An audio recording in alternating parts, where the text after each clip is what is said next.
Hello, good morning, good afternoon, good evening, wherever you may be watching or listening to us from. This is the Niger FC podcast. As always, I'm your host, Ayoti, and I have with me my reliable co host. Smith Lai, thank you for joining. Yes, thank you very much for joining. Like we said, another Tuesday, another conversation. A lot has been happening over the past week and a half with the international break, and then players have returned to club action. So much for us to talk about today. There's positives, there's negatives, there's in betweens. It should be a fun conversation today. Um, I wanted us to, I wanted us to start. I wanted us to start by just talking about something that popped up this morning, if I put it that way. Um, a Super Falcons legend, a Super Falcons player, um, Ngozi Sonia Okobi, announced today that she's pregnant, um, and she's expecting. I don't know. Some people said, "Oh, based on her caption, she's already delivered the child." I don't know exactly. If she could still be pregnant, she could have delivered the child, but nevertheless, it's good news. I'm sure like it's something that she's always wanted to do. She has taken some time off football for the past year and a half to obviously have this baby. And I know now she'll be trying to bounce back and return to playing ball again. But nevertheless, I wanted to send good wishes to Ngozi Okobi. Congratulations on the child. A child is always a good thing. I'm talking like I have a child, but Smitlai will know better than me. But a child is always a thing of joy. So congratulations to Ngozi Okobi and her husband, and um, maybe when she's done playing, they can have a couple more. But Smidlai, anything to say on that? No, like you said earlier too. Child is a thing of joy. It's a fruit of marriage and also fruit of the womb. So I wish her a fantastic footballer. She saved Nigeria well. Through the all the age ranks. And I think this is like the icing on the cake now. To be a family Mm, woman and also have a child now. Fantastic footballer. And a lot of footballers normally wait till they retire before they settle down, family thing. But I think she can just wait. I don't think she can actually want to wait to have her first child. That's actually what's very good. I wish her, the very best. And mm. maybe very soon we also have more Super Falcons players too. Following our footsteps. Mhm. And something that is interesting is like you said, a lot of players wait till they retire, but it's becoming more and more frequent in women's football in general these days that players are having babies while they are still playing. Yeah. And honestly, I can't blame them. Like somebody like Ngozi Okobi now, she's 30 years old, and I mean, don't get me wrong, you can have a child of probably till 40, 45, but Uh-huh. it's easier on the body when you have children younger. Yeah. So if she says, oh, she wants to wait till she retires, maybe she's 35, 36, then she's now trying to have a child. It's not the easiest. Yeah. So I can understand. I don't blame anybody for wanting to have a child. Men are lucky enough that they don't have to go through this. They can have 10 children and their career does not have to stop for for Uh-huh. for one day. Yeah. But for a woman, it's a bit different. And a lot of the clubs nowadays, because of this, they've added maternity leave and maternity allowances into the contract. So Yeah. female players are better catered for when they're pregnant. They Mm-hmm. don't have to miss out on salary and things like that. Um, so yeah, I spoke. It's funny enough. I spoke with Ngozi Okobi like 3, 4 days ago. Uh-uh. She, she not tell me say she get announcement in a couple days. I spoke to her a few days ago. Okay. Where she was telling me about like how she just wanted to take some time off, that she's getting ready to get back to football again. I did Uh-huh. not know that there was time off to have baby. Yeah. But congrats to her. And you guys would actually be surprised the number of Super Falcons players that I've spoken to that have told me that they want to start a family. Oh. If you Uh, remember, even my interview with Francisca Odega, she yeah. said it's that in a few years you might not see me again, or I would have gone to have my children. And not just her, I've spoken to at least about 5 different Super Falcons players Yeah. that have told me, I just want to have a family. And these are some of these players that are still active that went to the Olympics, you Uh-uh. know. So as much as we look at them as athletes, I mean, they're also women, they're also human beings, and Yes, congratulations to Ngozi Sonia Okobi on her first child, and hopefully more to come Yeah. in the future. Okay, so that's that. That's that. Now let us get into a review of this past weekend. Lots of things have happened over the past weekend. Lots of things have happened. Let's just catch up on how Nigerian players performed, who did well, and then of course the players that impressed us the most. So as always, if you've been watching the pod, I've been telling you guys like whenever Nigerian players are playing, I'm constantly taking notes. Noting players that did well. And I don't know if you guys can see my screen, but this week, oh, my thing is on. This week we had so many players that were that performed well. I'll try to run through them as much as fast as I can. But there were so many players that did well this past weekend. In defense, rather goalkeepers, we had Matthew Yakubu, kept the clean sheet, made 3 saves for Stara Lubovna. Daniel Akpeyi, 5 saves after coming off the bench in the first half for Marumo Gallant in South Africa. And then Adebayo Adeleye kept the clean sheet, made 6 saves. Some incredible saves. About 3 of those saves were saves that you don't necessarily expect him to make. So kudos to him for NOCs in Cyprus. Defenders, we had Bruno Oyemachi, 1 goal, 8 goals, 2 tackles, 3 clearances. Fantastic display for Boavista. It was a 2-2 draw, unfortunately. Calvin Bassey, 6 clearances, 2 interceptions, 7 goals, 1. Good performance for Fulham. Kevin Akpoguma, 3 tackles, 4 clearances for Hoffenheim. Even in that, their defeat against Leverkusen when Boniface destroyed them, Akpoguma still showed himself to be pretty decent in that game. Chidozie Awaziem also kept the clean sheet, created a chance, did well for FC Cincinnati. Edid Young, SCN, 1 goal, 2 blocks, 2 clearances for Salah. Christy Uchebe, of course, got her first goal of the season for Benfica Femenino. Olisanda captained Orlando Pirates to a clean sheet. Shemi Ajayi kept a clean sheet, 5 goals, 1 chance created for West Brom in the championship. Buhari Ibrahim kept a clean sheet, won 15 duels, made 6 clearances, including 1 goal clearance, 1 goal line clearance rather, and also made 4 successful tackles for IF Elfsborg in Sweden. Olaino, of course, if you haven't seen the highlights, you can check our Twitter page. Fantastic display from Olaino. Clean sheets, 3 tackles, 6 goals, 2 dribbles completed for Nottingham Forest in their 1-0 victory over Liverpool. And then Hamdi Akujobi kept the clean sheet, made 3 tackles, 3 clearances, and won 5 goals for Almer City in the Dutch Eredivisie. Going to the midfield, we had Wilfred Ndidi with a fine display. Wilfred Ndidi, 2 assists, 8 goals, 1 in the center of the park for Leicester City. Ifeanyi Matthew got a goal for FC Zurich in Switzerland. Ishak Abdul Razak, 2 chances created. We had Frank Onyeka, Ishak Abdul Razak, that's for Odds BK in Norway. Frank Onyeka made his debut, 5 tackles, 9 goals, 1 assist for Augsburg. Fine debut. We had Michael Ogunbaro, 1 goal, 4 interceptions, 8 goals, 1 for FF Jaro. And then we had Yusuf Bamidele, who got an assist for FK Vojvodina in Serbia. And then moving on to the forwards, that's where so many forwards did well this past weekend. We had Taufik Ismail, 1 chance created, 9 goals, 2 dribbles for Gonik Zapsi. Rinsola Babajide, 1 goal, 3 dribbles, 1 chance created for UD Tenerife. And that goal was a stunner. If you haven't seen that goal from Rinsola Babajide, that's another one that you can find on our Twitter page. We had Daniel Udo, who scored a goal and created 2 chances for Wycombe Wanderers. Alex Iwobi, 5 goals, 2 chances created for Fulham. Yira Saw, 1 goal and 2 assists, man of the match performance for KRG Genk. Christian Nwachukwu scored a goal for Botev Plovdiv in Bulgaria. Etiosa Igudaro, 1 goal, 1 chance created for Amazulu in South Africa. We had Moses Simon with an assist, 6 chances created, 7 goals, 1 for FC Nantes.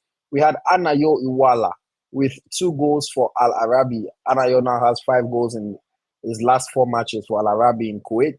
We had Ademola Lookman with a goal and an assist. Fantastic display for Atalanta. We had Emeka Eze, 2 goals for Pendixpor. Yusuf Otubajo, 1 goal for FC Punic. Asisa Toshwala, 1 goal for BFC. Gift Monday, 2 goals and 1 chance created, and 1 assist rather for UD Tenerife. Daniel Chimachuku, 1 goal, 2 chances created for Chennai in India. Victor Boniface, our star of the week.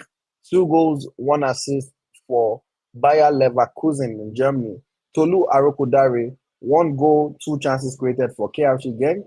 Akinyemi Adeleke, 2 goals for Elves FC in, I believe it's Finland, or yeah, if I'm not mistaken.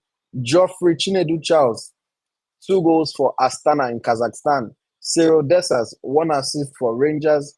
Josh Maja, 1 goal, 1 chance created for West Brom. Olawale Farayola, 1 assist for FC Van. And then Jude Sunday, former under 20 player, 1 assist for AS Trenchin. So yeah, that's the list of Nigerian players that performed well. Forgive me if I missed anybody. We've tried to cover these players as extensively as possible. But of course, there's always opportunity and there's always a possibility for us to God forbid, forget 1 or 2 players. And then, of course, lest I forget, Victor Osimhen also made his debut and got an assist in Galatasaray's 5-0 win. And I'll use that to now segue into some of the players I will talk about. Victor Osimhen, of course, after that transfer merry-go-round, ended up signing for Galatasaray on a season-long loan deal. Made his debut, highly anticipated. I haven't seen the stats, but I'm sure that game was probably one of Galatasaray's most viewed matches in the past few years. Everybody was waiting for him to score. And in fact, everybody thought that he had scored. But then, upon further review, it was seen that somebody else got the final touch, and then it was an assist to Victor Osimhen. So, Smiglai, let me ask you, what did you think of Victor Osimhen's debut performance for Galatasaray? I was really happy for him, even me self. I know they watch Turkish league, but I have to tune in now because I think there was a game going on around. I think it was either Duques and Sevilla and Getafe. I think the game was being played at that particular time. I had to leave that game and watch Victor Osimhen, the king of African football. It was a very good game. And he was doing everything, was charged. Anytime he's on the ball, you will see the crowd on their feet. It's like someone that it's like when you win a lottery, you can never think that he's going to actually be a Napoli player, be a Galatasaray player. So I was really pleased with his debut. When he scored, that goal, I thought, it was his goal. Even Fabrizio Romano said, don't tweet him. Say, it was even first start, first goal, it was everywhere. Even some people say, see the things in his goal, his goal. But, maybe we're going to go to the appeal court and see we can do a review, and we're going to hire, you have so many lawyers around you at your team. You can do that one. So that you can see maybe to actually want to see maybe they can give it over. But in all honesty, I think it was a very good debut. I think he played well, but what was missing was just his goal. And I think that the goal will come against Yeah, Fenerbahce weekend. yeah, he definitely did well. I mean, it would have been nice for him to score that goal, but life does not always happen like you want it. I mean, he didn't think he would be in Galatasaray, for one. But yeah, I thought overall it was a decent performance. In all honesty, it wasn't the best performance. It was a good display. He got that assist that could have easily been a goal. But of course, we know the quality of Victor Osimhen and we know what to expect in the future games. Somebody was asking why he didn't play against Gaziantep. The reason for that was because the game was postponed, and according to the Turkish rules, the fact that Osimhen had not been signed and registered yet, as of the original date of the game, means that he was not allowed to play, even though that the game was played now. Which, when I think about it, does not really make sense to me. You know, you postpone the game, and then now I'm a player of the club, but I cannot play because I wasn't a player of the club 3 weeks ago when the game was supposed to initially be played. It doesn't really make sense to me, but those are the rules in Turkey. So he wasn't eligible to play, and I mean they still won fairly comfortably. I think it was 3 goals they scored or something like that. So shout out to Victor Osimhen. We're going to be looking forward to more of him in Galatasaray. He's forcing us to watch the Turkish league seriously now, and I hope that he repays our audience with some beautiful goals because that is exactly what we need from him. I set a target of 20 goals before January, and people were fighting me. But I'm sure Osimhen knows that he needs to hit a mark like that, for sure. And speaking of people fighting me, Nigerian fans are incredible. I always say like the love that Osimhen has, that Osimhen gets from Nigerian fans, is undefeated. Nobody can compare. Because after that, I watched that game from minute 1 till minute 90. And then after the game, I posted on our page, Osimhen gets an assist. See people just in the comments. What do you know? Why you a hater? It was his goal. Galatasaray posted that it was his goal. Why is it you? Why is that? And I'm just wondering that someone you watch game, somebody go just go check Instagram page, just believe say they know waiting happen pass you, or somebody will just go and check a flash score. Oh, flash score said it was Osimhen's goal, so it's a goal. I'm like, how do people argue? And they won't just be arguing, they'll be insulting you. Oh, you're high, you're a mumu man, you're this one, you're that one, for something that you did not even watch, something that you don't know about, just because you love somebody. I'm not like, wow, Nigerian fans are incredible. The love that Osimhen gets from fans is incredible. Osimhen can do anything, and people will find a way to justify it. But shout out to him, man. Shout out to him. Hopefully he gets the goal in the derby against Fenerbahce. That's a game that a lot of Turkish fans are looking forward to. And it should be an interesting one, nevertheless. Okay, let's move forward to another player that also was quite impressive for his side in this past weekend. He made his debut, of course, after joining FC Augsburg from Brentford in the English Premier League. I'm talking about Frank, Frank the Tank Onyeka. Frank Onyeka got an assist and also had a good midfield display. Smidlai, Frank Onyeka left England in search of game time, and on his first outing, he puts in a performance like this. What did you think of his debut for Augsburg? Fantastic. I'm really happy with Frank Onyeka. I think that he's a guy that he wants to stay competitive. That's why you see him like leaving England to still play in the top five European leagues. I'm really actually what happy that he wants to be competitive. So he didn't leave to go to MLS or leave to go to Saudi Arabia. Or I won't say it's not competitive, but at least he wants to stay competitive. So, and I saw his performance. I was so impressed with actually what he did for Augsburg. Though I think, in my opinion, that it's bigger than Augsburg. In Mm. my opinion, I think it's bigger than Augsburg. I think that at least when should be playing for Girona, when they were linked to him, Girona or Valencia, things like that. So, in my opinion, it was a very good performance, and I expect him to continue to do well. Don't be surprised if you see the Champions League competing team in Germany too trying to look at him if he continues with this performance. Okay, big talk already, big prediction already from Smith-Lai on Frank Onyeka. But I definitely thought it was a good performance. Other than his assist, 5 tackles, 9 goals, one.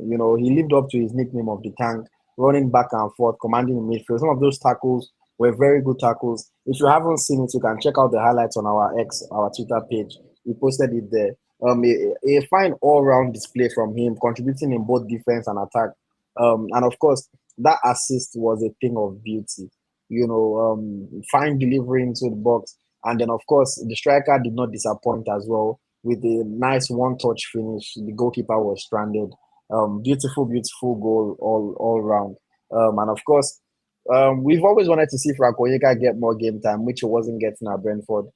So we hope that, like I said, we hope that he can shine enough that even bigger teams will come knocking on his door at the end of this loan spell.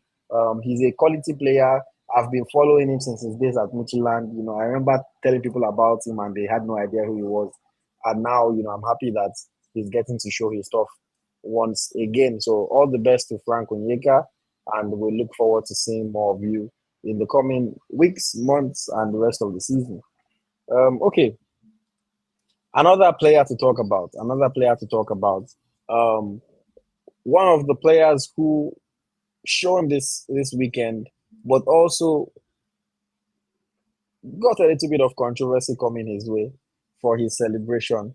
He's one of the funny Nigerian players. He's very active on social media. Of course, I'm talking about Victor Boniface. Victor Boniface got 2 goals and 1 assist for Bayer Leverkusen in their 1-4 away victory over TSG Hoffenheim. And then, of course, his celebration caused a lot of controversy. some fans said, oh, he was trying to provoke them, this and that one. My guy had to explain after the game. But in general, it was a fine display from him. He won our Star of the Week award for this past week. So, what did you think of Victor Boniface's display for Leverkusen this past weekend? I think he was very good display. I was really actually impressed with that, especially the way he's trying to escape the offside trap of the offhand back line. He kept on. He was playing at the shoulder of the last man. Fantastic performance. A very good center forward display, and sometimes too when he needs to drag the opponents towards the left. He's doing it very well. Fantastic performance, and throughout the game, I saw pictures of him and Kevin Akoguma kept on chatting, throughout the game. I don't know, maybe they have been in camp together before. I don't know that, but Nigeria will be Nigerians now. They always look for a way to actually connect with each other. So, very, very good display. And I like the first goal. No, his first assist. It was the Nitella that put in the ball. Then he ran to the ball. That it would have been a Nigerian assist, but he decided not to be selfish and pass the ball to the last guy to actually score that goal. I was screaming that, come on, finish, so that Tella can actually have assist now, before But overall, it was a very good display, and I think that Victor Boniface is way ahead of the front line, and the strikers in Leverkusen, in my own opinion. I think that he's got a lot of quality, more to his game than the other guys there. So I wish he could continue. I think he's getting back to his best now. If we can continue like this, I think he might be replacing Ademola Lookman as the CAF Player of the Year. Though Lookman is not yet the CAF Player of the Year, but I just very good display for me. Yeah. No, it was a fine display from him. In fact, he could have had a hat trick. Yeah. He could have had 4 goals even. On a different day. Missed 1 or 2, missed one headed chance that maybe you say the ball was just too high for him to really connect with it. He missed another chance where he was slipped through on goal and he took a shot. The goalkeeper saved.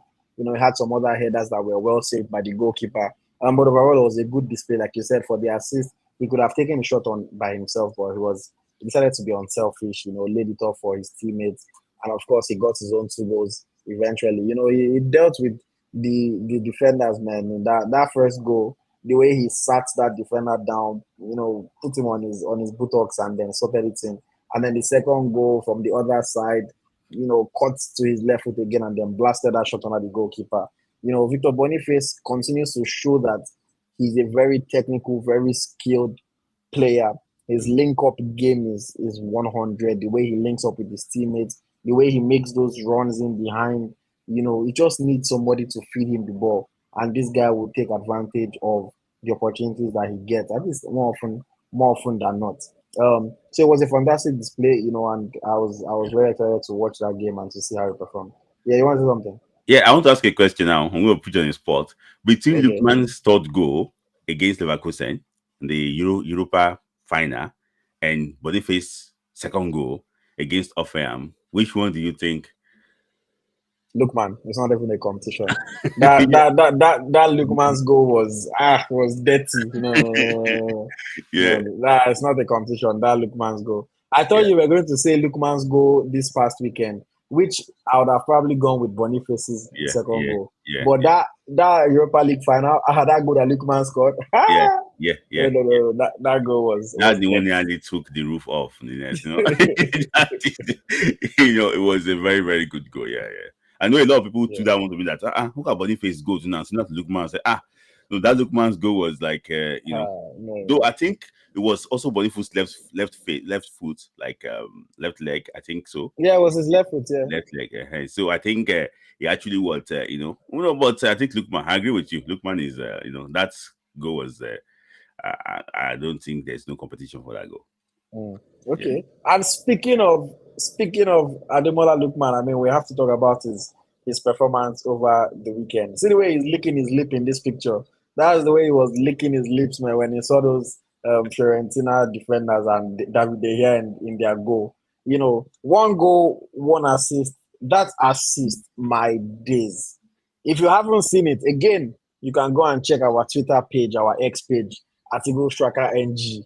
Man, they passed the ball up to him.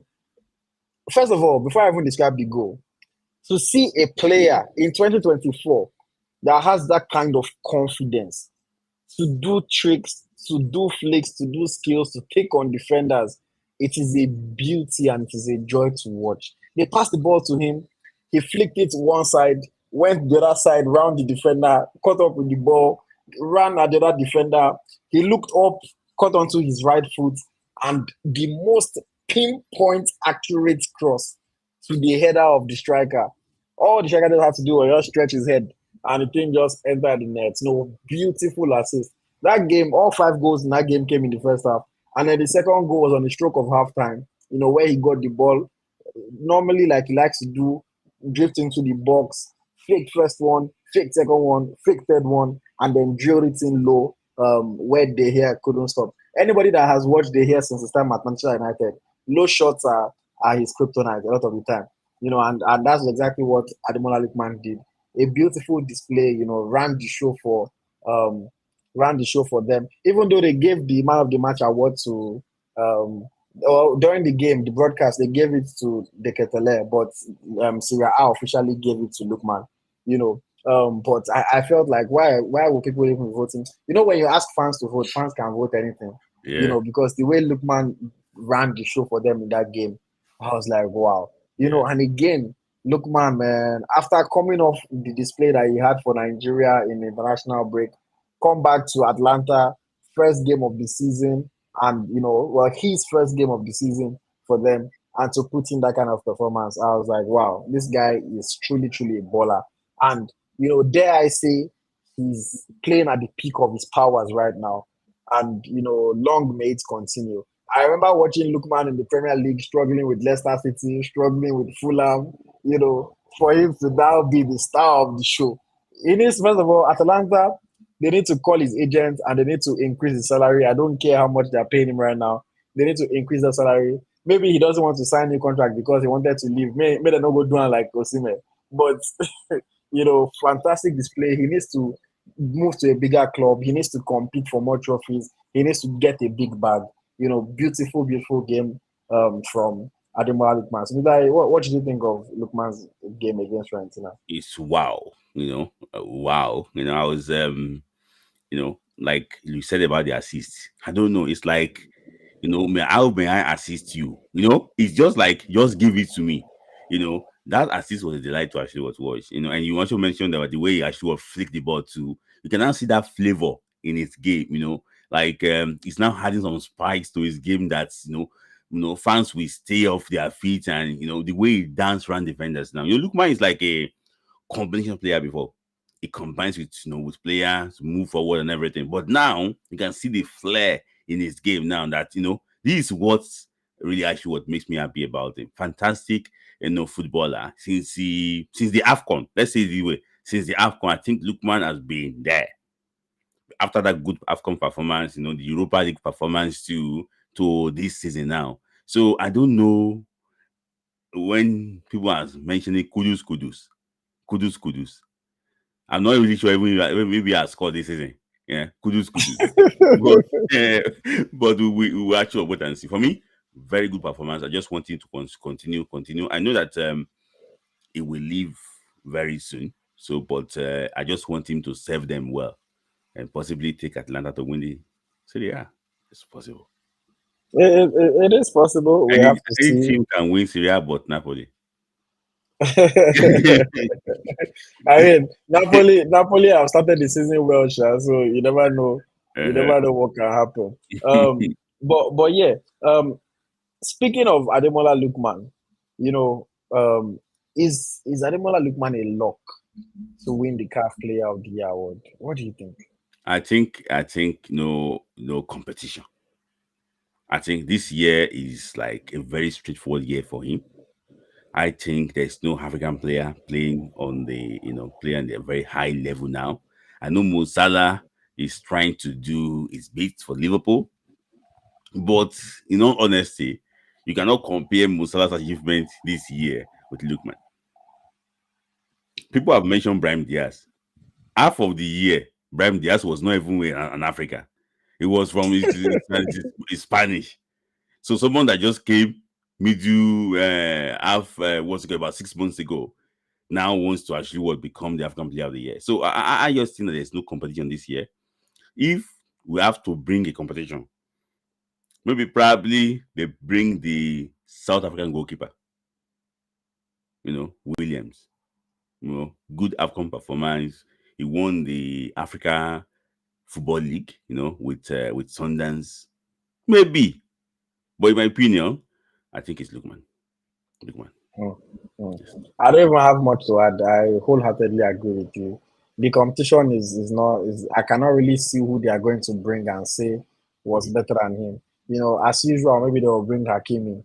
They'll bring Ryan Williams, like you said. Williams is probably going to win goalkeeper of the year. You Mhm. know, but for player of the year, I just cannot see who's competing.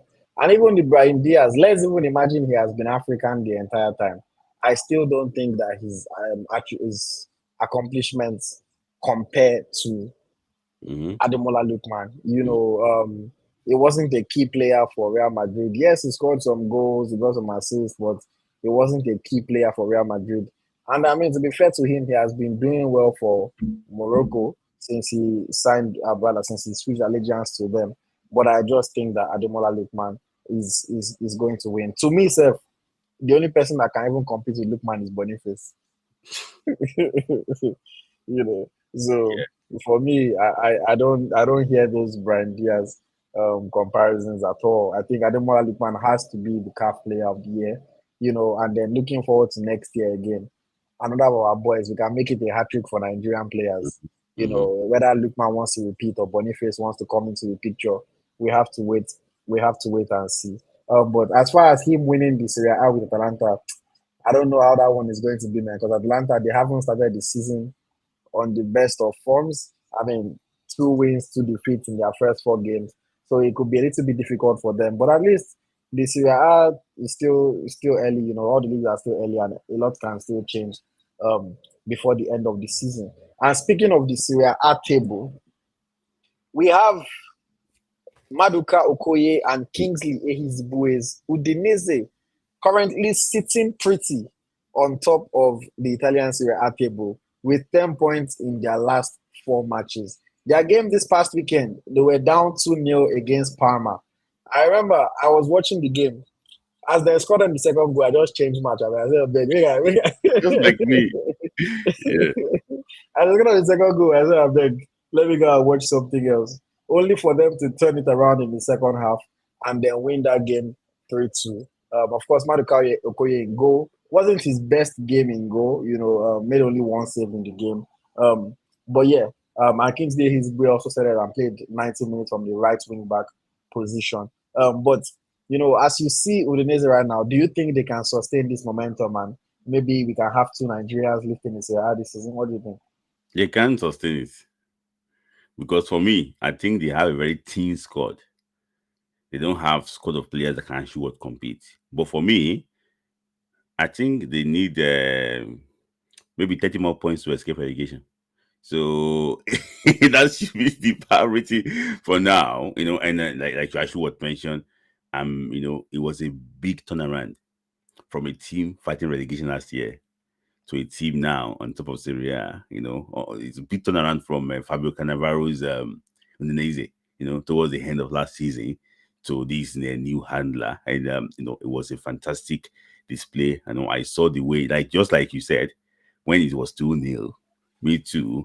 I went downstairs to get some few things, So, and I've changed. I've given up. Like, come on, it's so stressful when you are in a game to watch a goalkeeper. It's so Mm, stressful. The time that they face him, the ball, the net budge, like things like that. So if he's a striker now, it's different. But just all in all, I'm very happy with the Nese. I just hope that they can be in the top 4 till December. That is my prayer. And with what they are doing, if they don't have any major injury, I think they can be in the top 4. Because I can see what Milan is playing. I can see what Inter is playing. I can't see the competition in Syria. Maybe it's just the start of the season. It's not really fierce this year. So if they can be in mm, top 4 towards the end of the season, towards the mid-season, December, that's going to be a very big achievement. mm. All right. Let us see how they can continue. And of course, if Udinese win, I'll be happy. If Lazio win, I'll be happy. If Atalanta win, I'll be happy. If Milan win, I'll be happy. What about Napoli? So if what thing concern me concern Napoli. No. I need. In fact, it's even paining me as Napoli have started the season so well because Yeah, I wanted them to miss Osimhen small, but they yeah, don't even they miss him. yeah. So I don't want that. If they now win the league, it's not look as if you see when you were not here now, we did it, and then not it won't. I mean, realistically, it would not diminish what Osimhen did. Yeah. Winning that first Scudetto Mm-hmm. after 33 years, Mm-hmm. but it would make Napoli feel like it wasn't a bad decision, like to do what they did to Osimhen if Mm-hmm. they are still able to win the league just 2 years after he did it for them. Yeah. So I hope that it doesn't happen for them. That Osimhen can win the league in Turkey and Mm-hmm. Napoli they can finish second, but not win another Scudetto. Not even Even though, playing Champions League. but Antonio Conte is a very good coach, man. So anything He made is some good possible. signings too. He made some good signings Yeah, too. yeah, yeah. And Antonio Conte is a championship coach, man. Yeah. I trust that man. I cannot even lie. I mean, I'm a Chelsea fan, so of Mm-hmm. course we know what he did with Chelsea, playing without them, Victor Moses, everything that time. Mm-hmm. Um, Mm-hmm. but yeah. Before we go to the next topic, I just want to say, please, if you are watching, make sure you like the video. We still have only 15 likes on the video, with over 70 people that have been watching. So please do us that favor of clicking the like button. I promise you, it costs you zero naira, $0, £0, €0, €0, zero cedis, wherever you're watching from. Just click the like button. It's the least you can do to just show your support that you're enjoying the content. It sends a signal to YouTube that we're doing something good. It helps the channel to grow, and it costs you again absolutely nothing. If you're looking for ways to spend your money, you want to support the channel with money, of course, you can leave a super chat, you can leave a super sticker. And if you want to look good in some merchandise, you can, of course, go check out our shop, eaglestrackershop.com. You can buy t-shirts, hoodies, phone cases, sweatshirts, your flag of Nigeria flag, stickers, and so much more on eaglestrackershop.com. Thank you very much, guys. Please like the video. As Midlai, let us get back into it. Okay, so I wanted us to just quickly touch on the European competitions that are coming up or that have started today. The Champions League started today, of course. Unfortunately, Samuel Chukwueze did not see any minutes of action as AC Milan fell to their 1-3 defeat against Liverpool. No surprises there. They scored early, but I knew that Liverpool were still going to come back and defeat them. Nothing really to talk about. Liverpool was a much stronger team. I don't know if Mr. Adedotun is watching, but all the noise is always making about Milan. If they face a real team like this, they're not going to do anything. But yeah, we have 9 Nigerian players that are going to be taking part in the UEFA Champions League this year. So make sure you are supporting any one of them that tickles your fancy. All 9 of them: Lookman for Atalanta, Onyeka for Club Brugge, Chukwueze for Milan, Peter Olayinka for Red Star Belgrade, Elvis Isaac for Slovan Bratislava, Boniface and Nathan Teller for Bayer Leverkusen, George Ilenikena for AS Monaco, and Victor Olatunji for Sparta Prague. A lot of people have been asking me, oh, is Ilenikena Nigerian? He plays for French national team. Is he Nigerian? What I can tell you is that he is registered in AS Monaco's UEFA Champions League squad as a Nigerian. I double checked it and I can confirm he is registered in their squad as a Nigerian. So I don't know what conversations he has had with the club. I don't know what exactly it is because it feels like it would have been easier for them to register him as a European even. But he is registered for their Champions League squad as a Nigerian. So because of that, I'm going to include him here and I'm going to be tracking him and watching his performances. So shout out to George Eleni Kena. And then moving on, we of course have the Europa League and the Europa Conference League that are also going to be taking place starting this week as well. In the Europa League, We have Chuba Akpom with Ajax. We have Buhari Ibrahim with Elfsberg. We have Bright Osai Samuel with Fenerbahce. We have Victor Osimhen with Galatasaray. Kevin Akpoguma with Hoffenheim. Fisayo Dele Bashiru with Lazio. Gift Orban with Lyon. Victor Orakpo with OGC Nice. We have Zedu Sanusi with FC Porto. Sanusi was registered, so that leads me to say that maybe he is close to a return to action. Because if he was going to be injured for long, they will probably not have registered him. But he's registered with FC Porto. We have Leon Balogun and Ciro Desas with Rangers. Speaking of registration, Leon Balogun was registered as a German for Rangers, which is interesting. Ilenikena, who played for France youth team, is registered as a Nigerian, and Leo Balogun, that has played for Super Eagles, is registered as a German. But yeah, we have Sadiq Umar with Real Sociedad. We have Victor Osagu with RFS, a Latvian side. And of course, we have Igor Ogu with Slavia Prague. So that is, I believe, 14 different Nigerian players that are going to be in action in the Europa League this season. And then finally, the Conference League.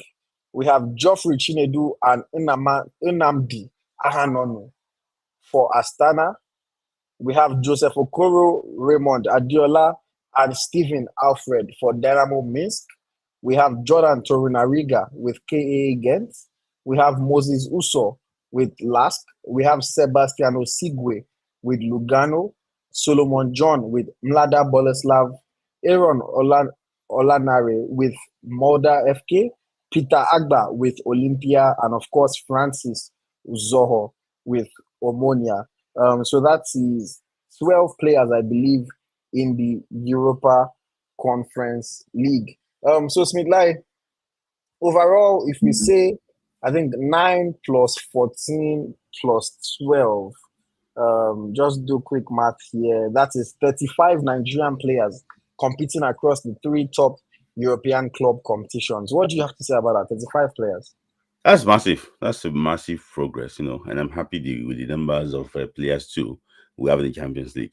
Like Joy Gilenica, I should mention, is a plus for Nigeria. Adema Lookman, the best player currently in Africa, Ballon d'Or nominee. You see these guys actually was getting registered and also playing Champions League. I just hope that by this time when we try and after December, there will still some players too left there, the later stages of the competition. Because at the group stages, as things like this, we always have Nigerians there.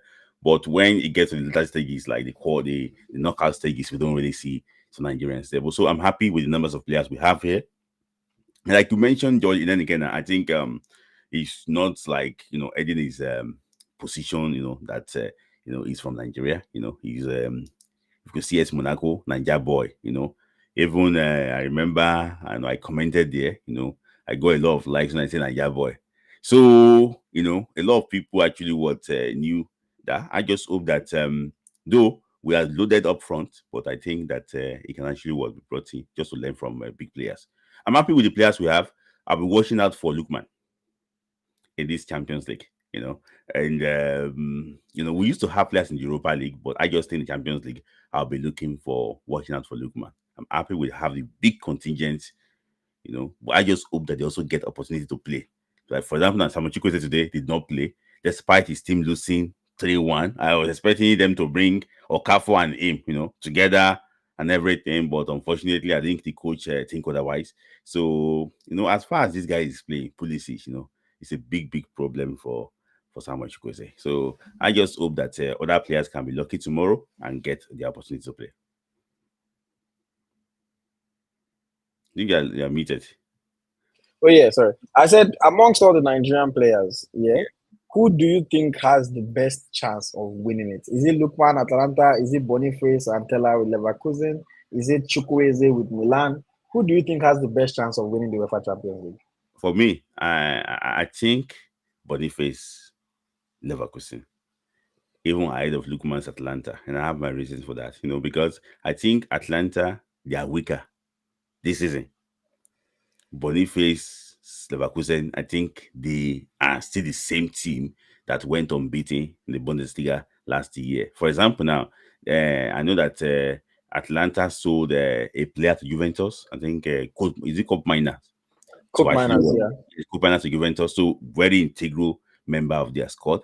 They lost that player. I don't think they actually even replaced him well. So I think that they have gone weaker. I think Lookman, I think Boniface Leverkusen will perform well this season, and to win it might be a very long shot, but I think they will do well. Mm. Okay.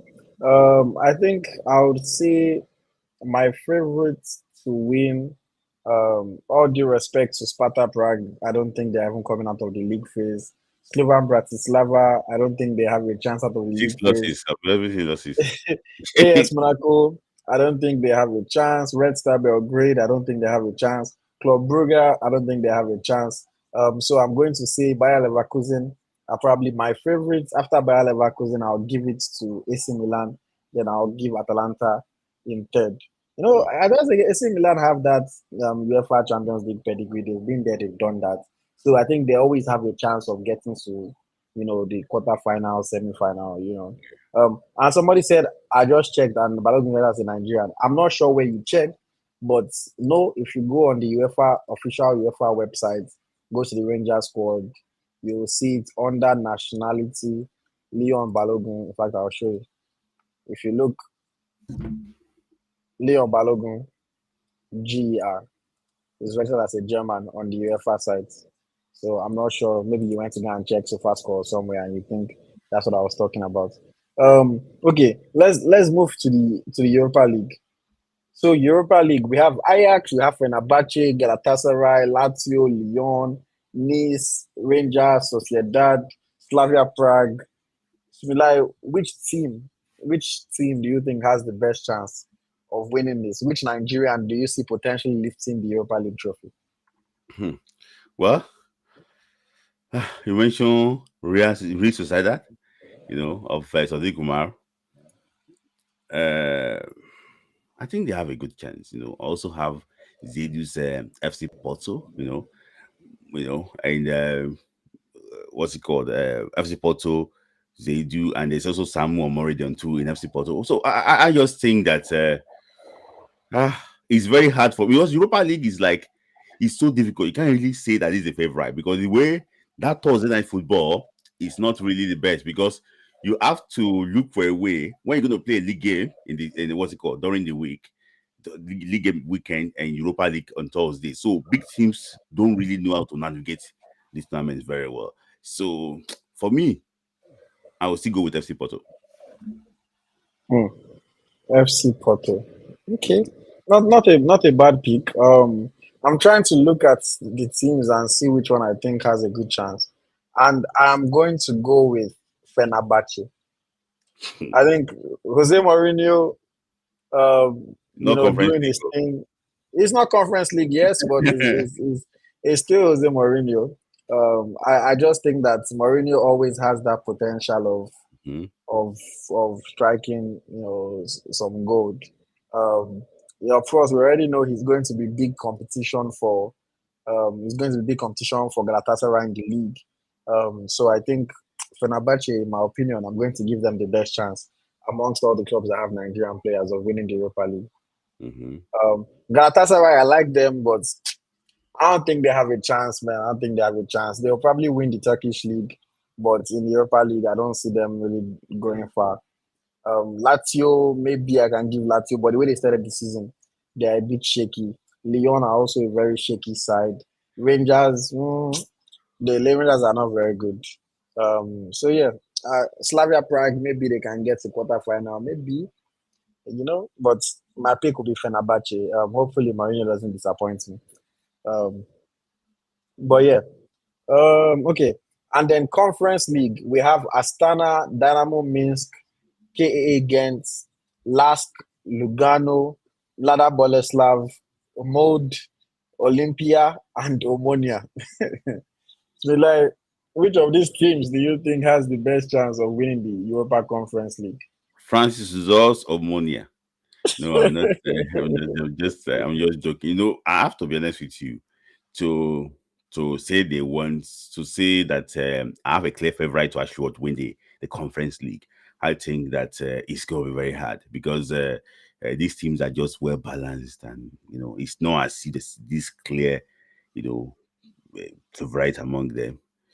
So I don't know. Maybe this year, maybe a team will drop from the Europa League to the Conference League. I'm not really sure if it's going to. It's going to be playoffs. Yeah, there's going to be playoffs from the Europa League. Yeah. So Okay, yeah, depending on if they win or not, then some teams might drop. it might drop. Okay, if they actually will drop, I think that team that drop will nearly win, even win it, the Europa League. Mm, So for me, I'm going to go with a very wide card, and I'm going to go with my former first choice in the national team, Omonia, to actually mm, to do the impossible and win the Conference League. I'm mm. supporting Francisco. Okay, nice one. It's tough to honestly, it's tough to choose amongst these teams, because if I had to place my money, I wouldn't place my money on any of these teams winning the Conference League. But because we have to choose for the purpose of this, excuse me, I'm going to go with. I'm torn between saying um, Ghent and Mulder. I think Mulder have the potential to provide an upset or two, you know. Mhm. So maybe I'll go with Mulder, but Car against maybe they can get to the round of 16 or quarterfinal. I don't know, but yeah, Mhm. Mulder or Ghent, I'll go with one of those two. I think.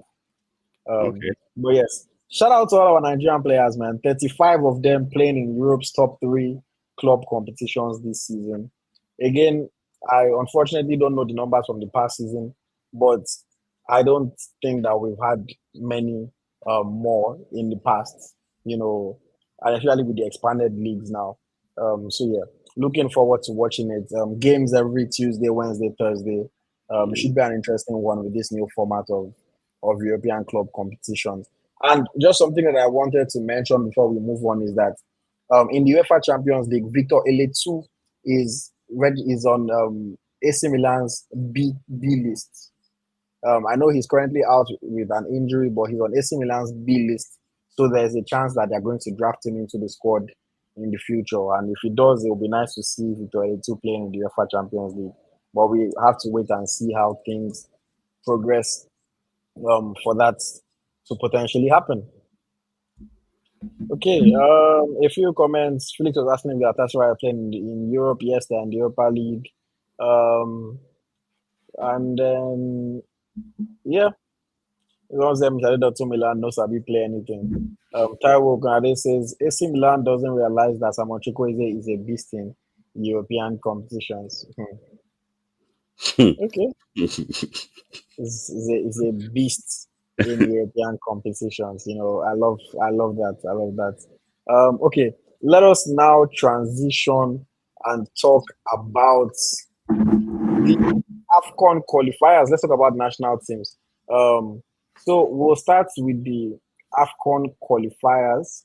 Um, and of course, the Super Eagles were in action 2 games against Benin Republic and, of course, against Rwanda.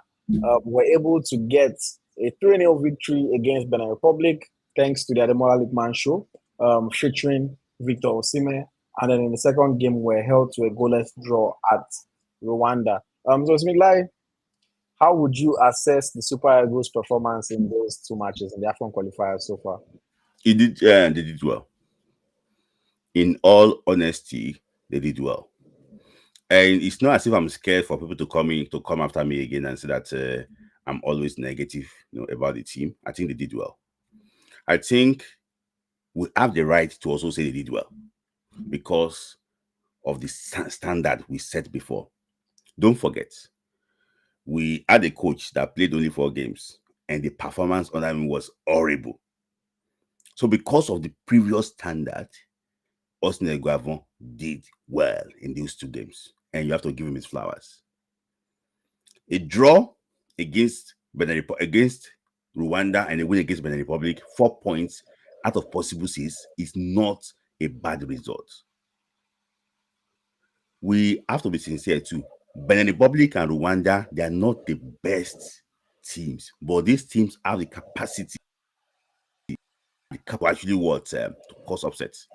So in all honesty, they did well. And I will give Osimhen Guavon, based on what happened before and what he did now, I'll give him a 7/10. Okay. I'll ask you this question. You know, against a team like Rwanda, where we created a number of chances, playing against a low block, we're not able to get a goal. Do you fault the side at all for not being able to score in that game? Or do you think we should just give credit to Rwanda for their good defensive display? IoT, we were here for the preview of the game between Nigeria and Rwanda. You are not, I don't know, maybe you have a scouting certificate. I don't know, maybe you have a UEFA B or CAF A license. But you sat here, it was on YouTube. Guys can check it out. You mentioned the Rwandan goalkeeper. That this guy might be between us and winning the game. You said it.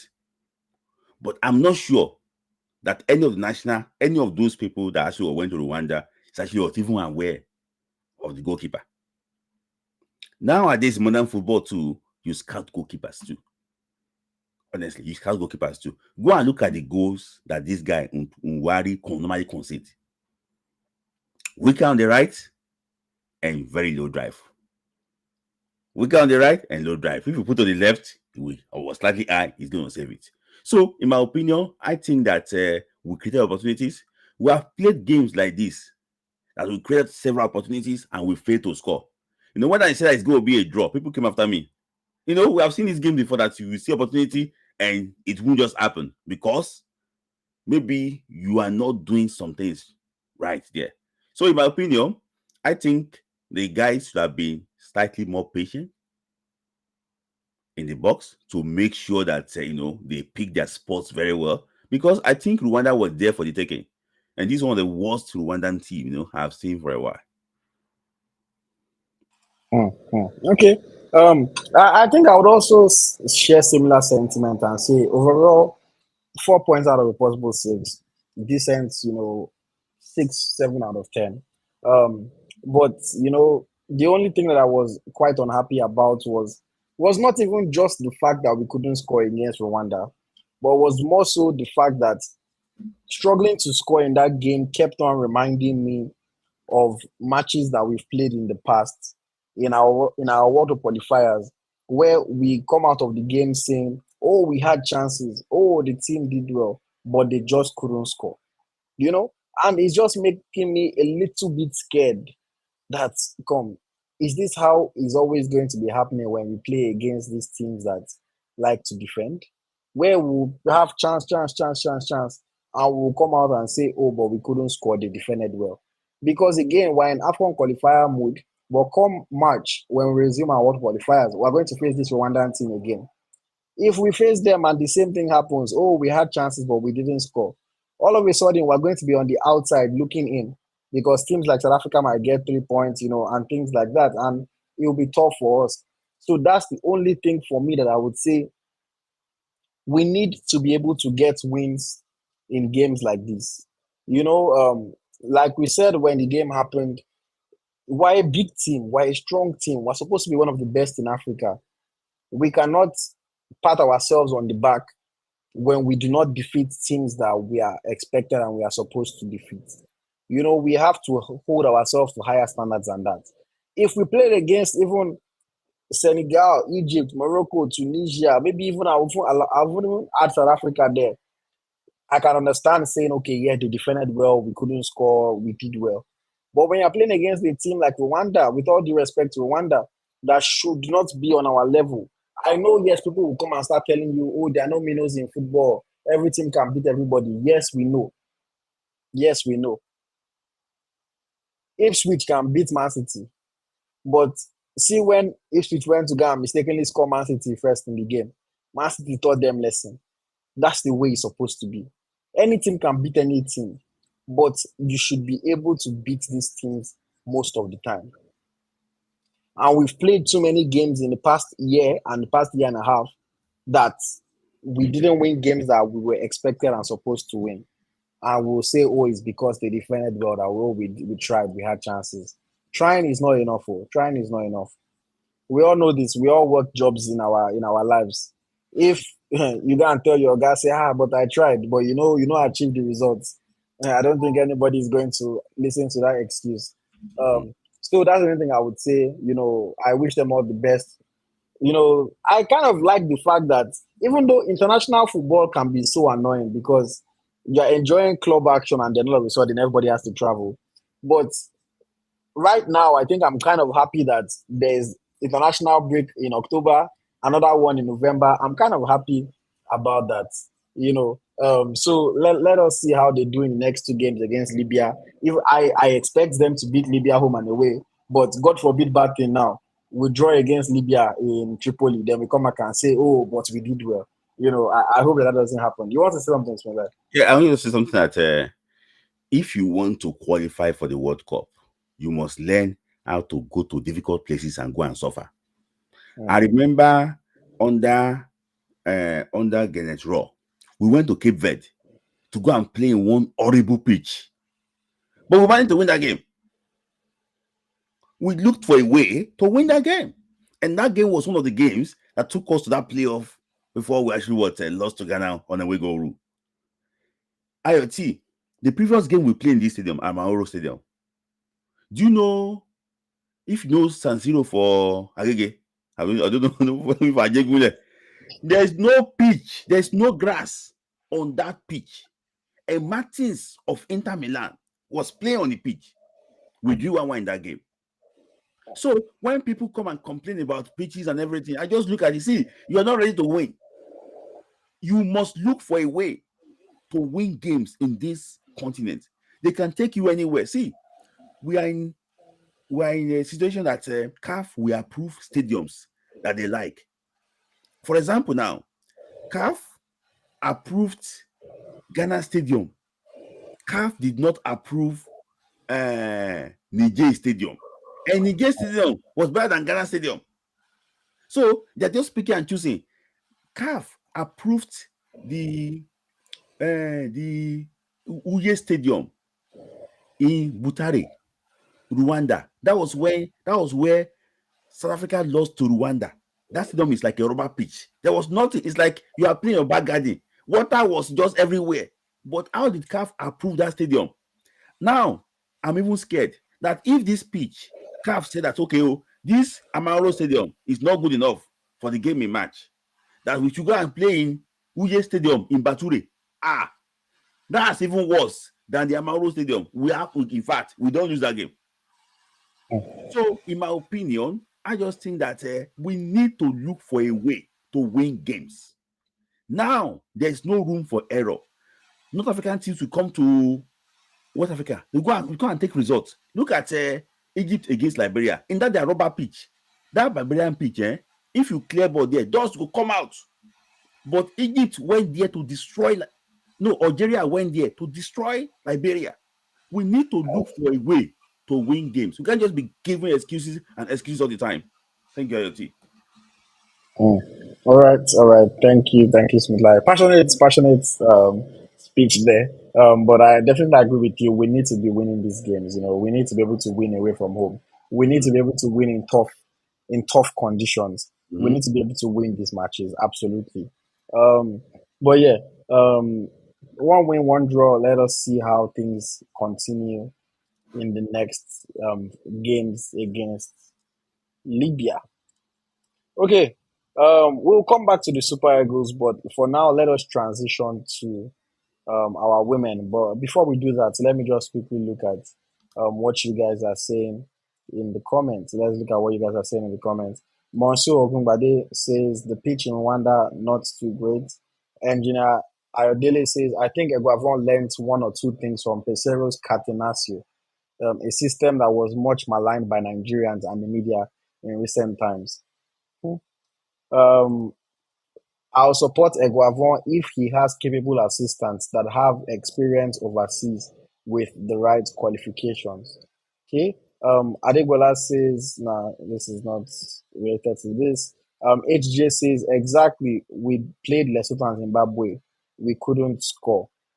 Oluyimide says, considering the caliber of players that played Rwanda or whatever, The draw to me is a loss. If we had won, it would have sent fear into their heads against our future encounter with them, which is a good comment to make because holding us to a draw will make them believe that in March, if they did it once, they can do it again, and maybe they can even get a goal.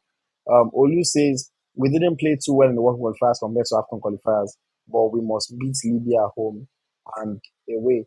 MySpace Place says, one would expect the team to have a technical tactician who scouts the opposition and comes up with specific plays to take advantage of. Unameka says, I think we need a foreign coach. Austin can be assistant coach of our technical team. The team spirit is totally different now. They would win most of their remaining games. Taiwo Konade says, the North African countries don't care about pitch condition. They beat anybody, irrespective of the pitch. Adegola says, for me, 4 points is okay, but I believe that Super Eagles need to improve on away game performances. Um, John Jones says Nigerian coaches are not good when it comes to away matches. MySpace Play says that is the general problem with Eguavon's football. He brings out the attacking threat and flair, but lacks deep technical ability. And Inayodele says if we lose in Kigali in the next World qualifier, we should forget about the 2026 World Cup. And then Oluyimide says, to me, what I saw in Rwanda, I don't see them as South Africa stopping us going to the World Cup. We just have to be serious with all our games. Okay, well said. Thank you to everybody for your contribution. Just once again, before we move on to talk about the Super Falcons, if you haven't liked the video, please click the like button. We are still short.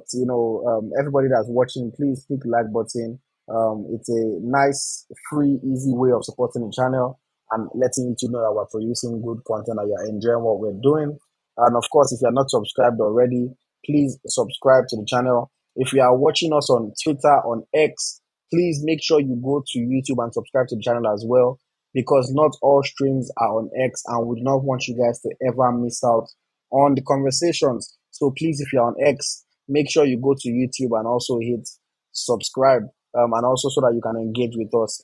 I would love to hear from you. We love hearing from you guys. And you guys see that I reply almost every single comment. I like the engagement for sure. Okay, so let's talk about the Super Falcons. Of course, Super Falcons, if you haven't seen it, Randy Waldrum is no longer the head coach of the Super Falcons of Nigeria. Initially, they said, oh, he quit. The NFF came out and said, oh, no, he did not quit. His contract was up and he's not renewing. Randy Waldrum, of course, he cited the health of his wife as the major reason for his decision not to continue with the Super Falcons of Nigeria.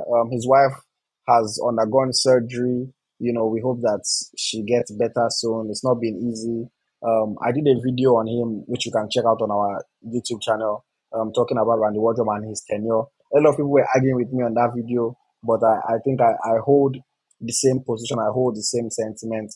I think Randy Wardrum is one coach that has been very, very, very underappreciated by Nigerian fans, by Nigerian media, by a lot of people. A lot of people don't like to give him credit for what he did with Nigeria. They say, oh, but we lost all 4 games in the Olympics, or all 3 games rather.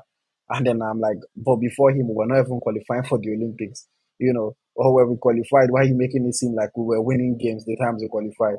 Things like that. I remember somebody was telling me, oh, he was lucky at the World Cup. And I just laugh. The one thing that people like to hold over his head is the fact that he didn't win the WAFCON in 2022. And yes, it was disappointing, but again, under the circumstances, we lost 2 of our best players in the semi-final against Morocco. We still took them with 9 players, took them to penalties. We lost on penalties. It was a tough one, but nevertheless, it was a disappointing outcome. But I challenge people when people are saying, oh, we're losing against Spain, we're losing against Brazil. I challenge them and I say, before Randy Waldrum and the performance that he showed at the World Cup, would you even ever be thinking that the Super Falcons have a chance against Spain or that the Super Falcons have a chance against Brazil? But suddenly now, you are criticizing for not beating Spain and not beating Brazil. And then somehow, some people don't realize how that shows that he upped the standard of expectations for Nigerian fans and for Nigerian people. It showed that the team can now compete with any country in the world. But I digress. Overall, I think he did a good job. I think he moved the team in the right direction. I think he brought some quality players into the team, players that have now become key players. The likes of Ochegini, the likes of Alozie, the likes of Okoronkwo are now important players that probably would not be playing for Nigeria if not for Randy Waldrum. Um, and I really just hope that whoever they appoint to take over from him, I really hope that the person doesn't undo the work. If they hire somebody from Nigeria, it's not somebody that just wants to be bringing every home based player just because, oh, I like home based players. Bring the right ones, bring the ones that are top quality. Don't force people to start picking one under 20 goalkeeper because you just want to promote her, things like that. Randy Waldron brought the young players that he saw that had the quality and were able to really add value to the team. A player like Dimeni, a player like Abiodun, you cannot fault the inclusion of those players in the team. Don't bring a player just because you're looking for who will buy her in Europe. Things like that. But I send my best wishes to Randy Wardrum and his wife. I hope that everything is fine with her in the near future.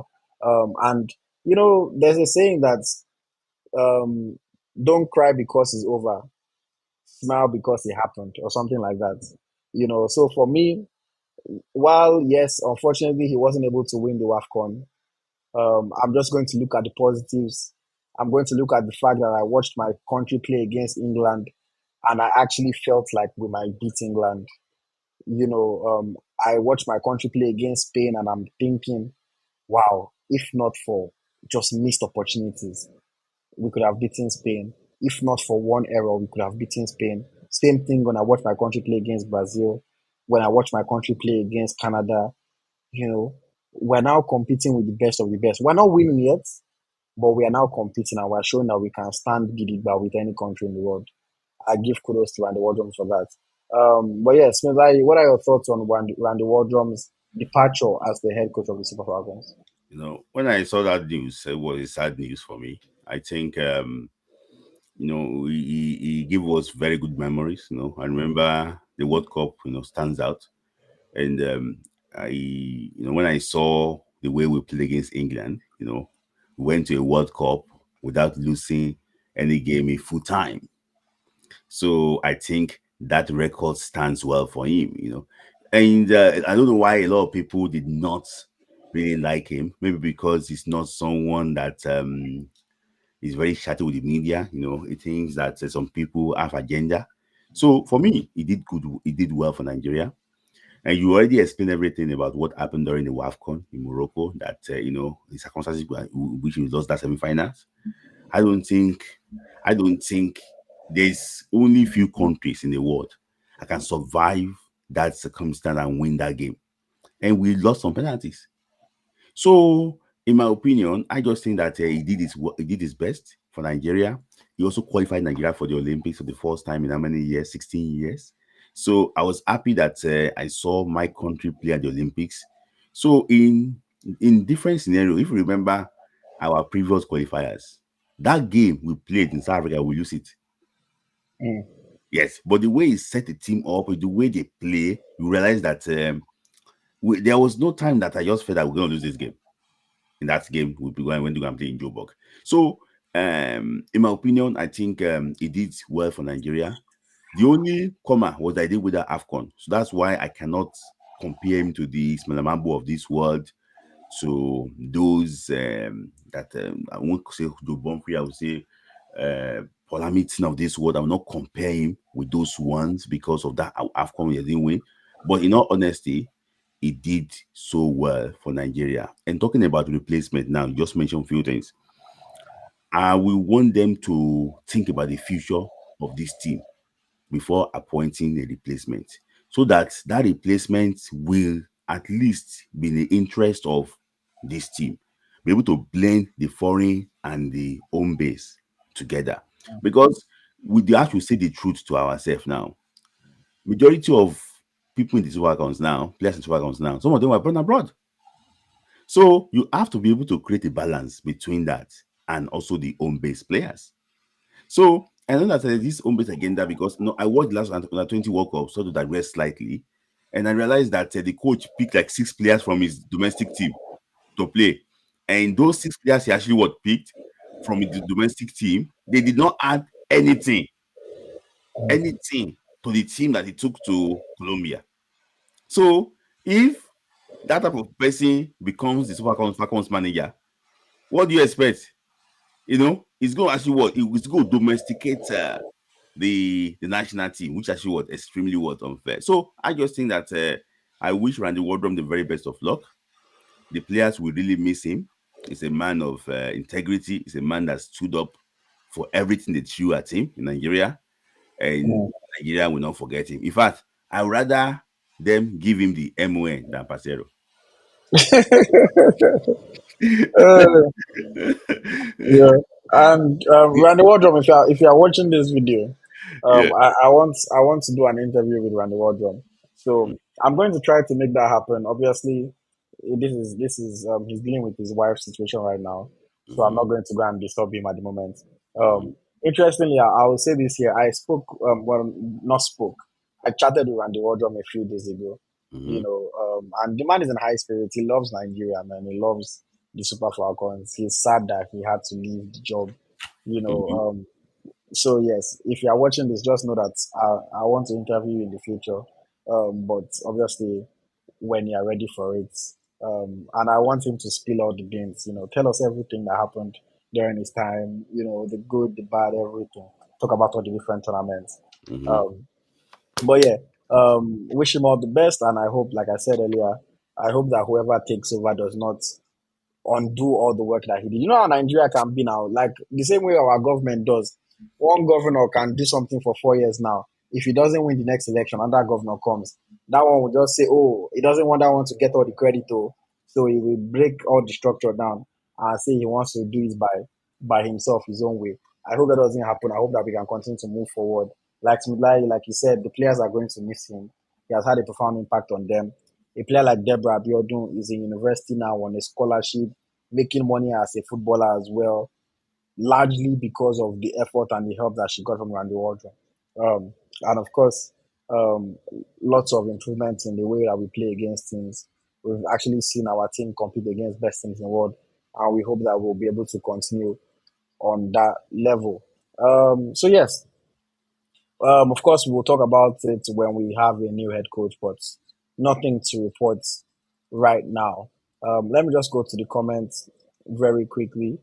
John Jones says Messi Akide or get a foreign coach. Hmm. Messi Akide, okay. I don't even want to get into that right now. Mm-hmm. Um, Adebola says, talking about Super Falcons, I think Nwanja tried his best for the team and I wish him best of luck. Maker says, Randy's overall performance with Super Falcons fantastic. He did a very good job with the team. NFL needs to start for replacement right away instead of waiting until the last minute. Um, and then John Jones says, Chris Danjuma should not near this team. Okay, okay. Um, I'm going to post the link now before we get into our last topic. So if you'd like to join us and share your thoughts, just please make sure you have your camera on, make sure you are well dressed, and there's no noise around you. I will bring you on to share your thoughts. But Smilai, let's take our final topic for this evening. But back to the Super Eagles. Of course, Eguavon was the head coach on an interim basis for the two AFCON qualifiers. And now the search continues for a new head coach to take over the Super Eagles of Nigeria. There, of course, has always been some names that are swelling in the media. And one of the names that popped up, in fact, didn't just pop up. People said there was an agreement in place that he was about to come to Nigeria and sign a contract, was Winfred Schaefer. I hope I pronounced his name correctly. But reports in the Nigerian media said, oh, this is the new head coach of the Super Eagles. He's getting ready to come down to sign his contract to begin work. And then I later saw another report that said, no, the NFF have denied that they're not even in talks with him. The NFF, that's what the second report said. In fact, I saw it on the same platform that said, oh, yeah, signed. It's the same platform that said, oh, NFF is denying it. So now it is so hard for us to know what is going on. I promised myself that here, I'm not going to waste my time to go and do 2, 3, 4 hours of research on another manager, only for them to now tell me 1 week later that, oh, the manager is not coming again. Now, so I don't research Laurent Blanc. I don't research Eric And, Shelley.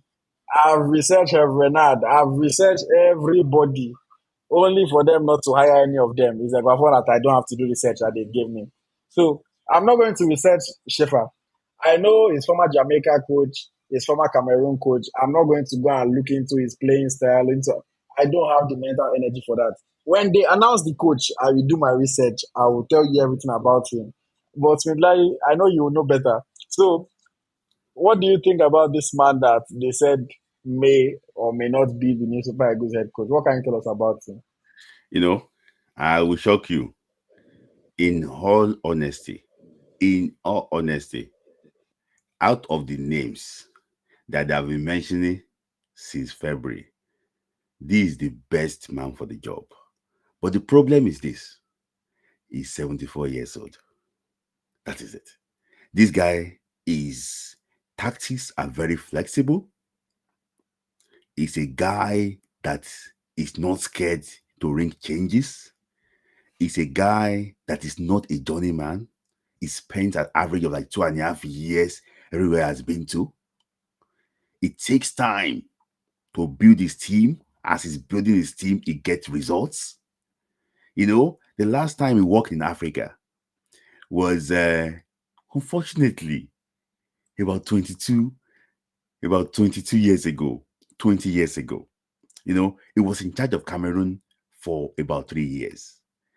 And, the only thing that can help this man is that if he's there and maybe there is a proper youth managers that are working with him, maybe just sit down and give them instruction, that will have worked. But for me, I think is the best of the lot. I can really save us from this situation by the age. If I have the power to take 14 years out of that age, 74 minus that 14, and say 60, I think that man will be my candidate for the job. Let me just go. I've just mentioned a few times when he came to Africa. When he came to Africa, it was when Cameroon was dominating African football. When he came to Africa was when Cameroon just came to Lagos to beat us in the final of the AFCON on penalties in a controversial manner. He came to Africa. He won 8 games in a row for Cameroon. I'm talking about not playing this, He won 8 games in a row for Cameroon. That 8 games he won in a row for Cameroon led them to win the AFCON in 2002. I remember one of his games that I watched, the Mali 202 game semi-final against the host nation, Mali.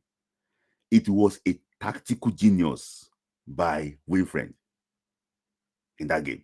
He outclassed Mali before beating Senegal in the final on penalties. See, this man did not stop there. He led Cameroon to the final of the Confederations Cup in 2004. They beat Brazil, the current world champion. Along the way, they beat Colombia. They beat teams. And unfortunately, that Colombia game, that was, I think it's coming from your side. That was when Mark Vivenfo lost his life, And, with that, I think that if not because of that incident, they would have looked for a way to even beat France in the final. France was the current European champion. To tell you. So, it's a guy that knows how to get results. But what happened to him that he left Cameroon? Nigeria, he played against Christian Chukwu's Super Eagles in 2004. They lost to Nigeria 2-1 in the quarterfinals. So when they lost to Nigeria, that game, I think I'm hearing myself back. Sorry, I think your echo from your side. I don't know. So I'm wearing earphones, so I don't think there can be an echo. So I think when he lost Nigeria, things changed. And in that game too, we were under pressure for most of the game, for most of the time. In fact, we won narrowly. So when they lost that game, I think that was when, and the players he had for 3 or 4 years, they were getting old. They start, the results started to go down. So from there, they went to the World Cup qualifier. They lost. They lost in Egypt. They drew in Sudan. So when they drew in Sudan and they went to go and play Germany in a friendly game, they lost 3-0 in that game. That was the end of his tenure because of that World Cup qualifier. Cameroon did not want to risk it for not qualifying for Germany 2006. So they sacked him, but what happened again? They still didn't qualify. So that was how he ended his role. When he went to Jamaica, their longest unbeaten run in Jamaica, winning about 6 games, is through this man. When he went to Thailand, there, they were on this 5-match winning streak. No, they won 5 in 6 games. Though with the limited talent in Thailand too, he's a guy that can get something out of nothing. But this man is old. It's very experienced. He started his coaching career in 1982. Eguavon I've never even made his debut for Nigeria when this man started his coaching career with Borussia Mönchengladbach. So he's an old school man. He has seen everything. He's a UEFA Pro license holder. I know that he's a guy will not want problem. He's just one guy that wants to come and enjoy himself in Nigeria. Maybe marry a Nigerian wife, but I'm not, I'm not sure of that. But he's a guy I would have given the job if the guy is 60 years old. Okay. Very. So Glad has taken us on a history lesson about Winfred Schaefer. But again, I don't know. I want to wait till I hear something official. And even nowadays with NFF, even after you hear something official, you cannot still be 100% sure. But I like the fact that you have hope in him. I like the fact that you believe that he'll be a good man for the job. His age, you know, I don't know. You want to believe that 74 is too old, but of course, we see some managers that are still going at that age. Somebody said Roy Hodgson is 77. The only thing I would say to that is that Roy Hodgson is not coaching Nigeria. You know, if you are coaching Nigeria with all the pressure, with all the NFF, with all the owing salary, with all the added things that come with being the coach of Nigeria, it's not easy. Made a no go give a heart attack. So I don't know if he's necessarily going to be able to handle the job for us. And then even if he comes in, for how long will he be able to, you know, take over and coach Nigeria? Is it just somebody that we want to come in to coach us to the World Cup or try to qualify us to the World Cup and then we look for somebody else? Because, I mean, maybe he has plans of coaching till 90, but I don't know. So that's kind of how I look at it. It's going to be interesting to see if he even gets the job or not. If at all he wants to get a job, I hope CNFF is German too.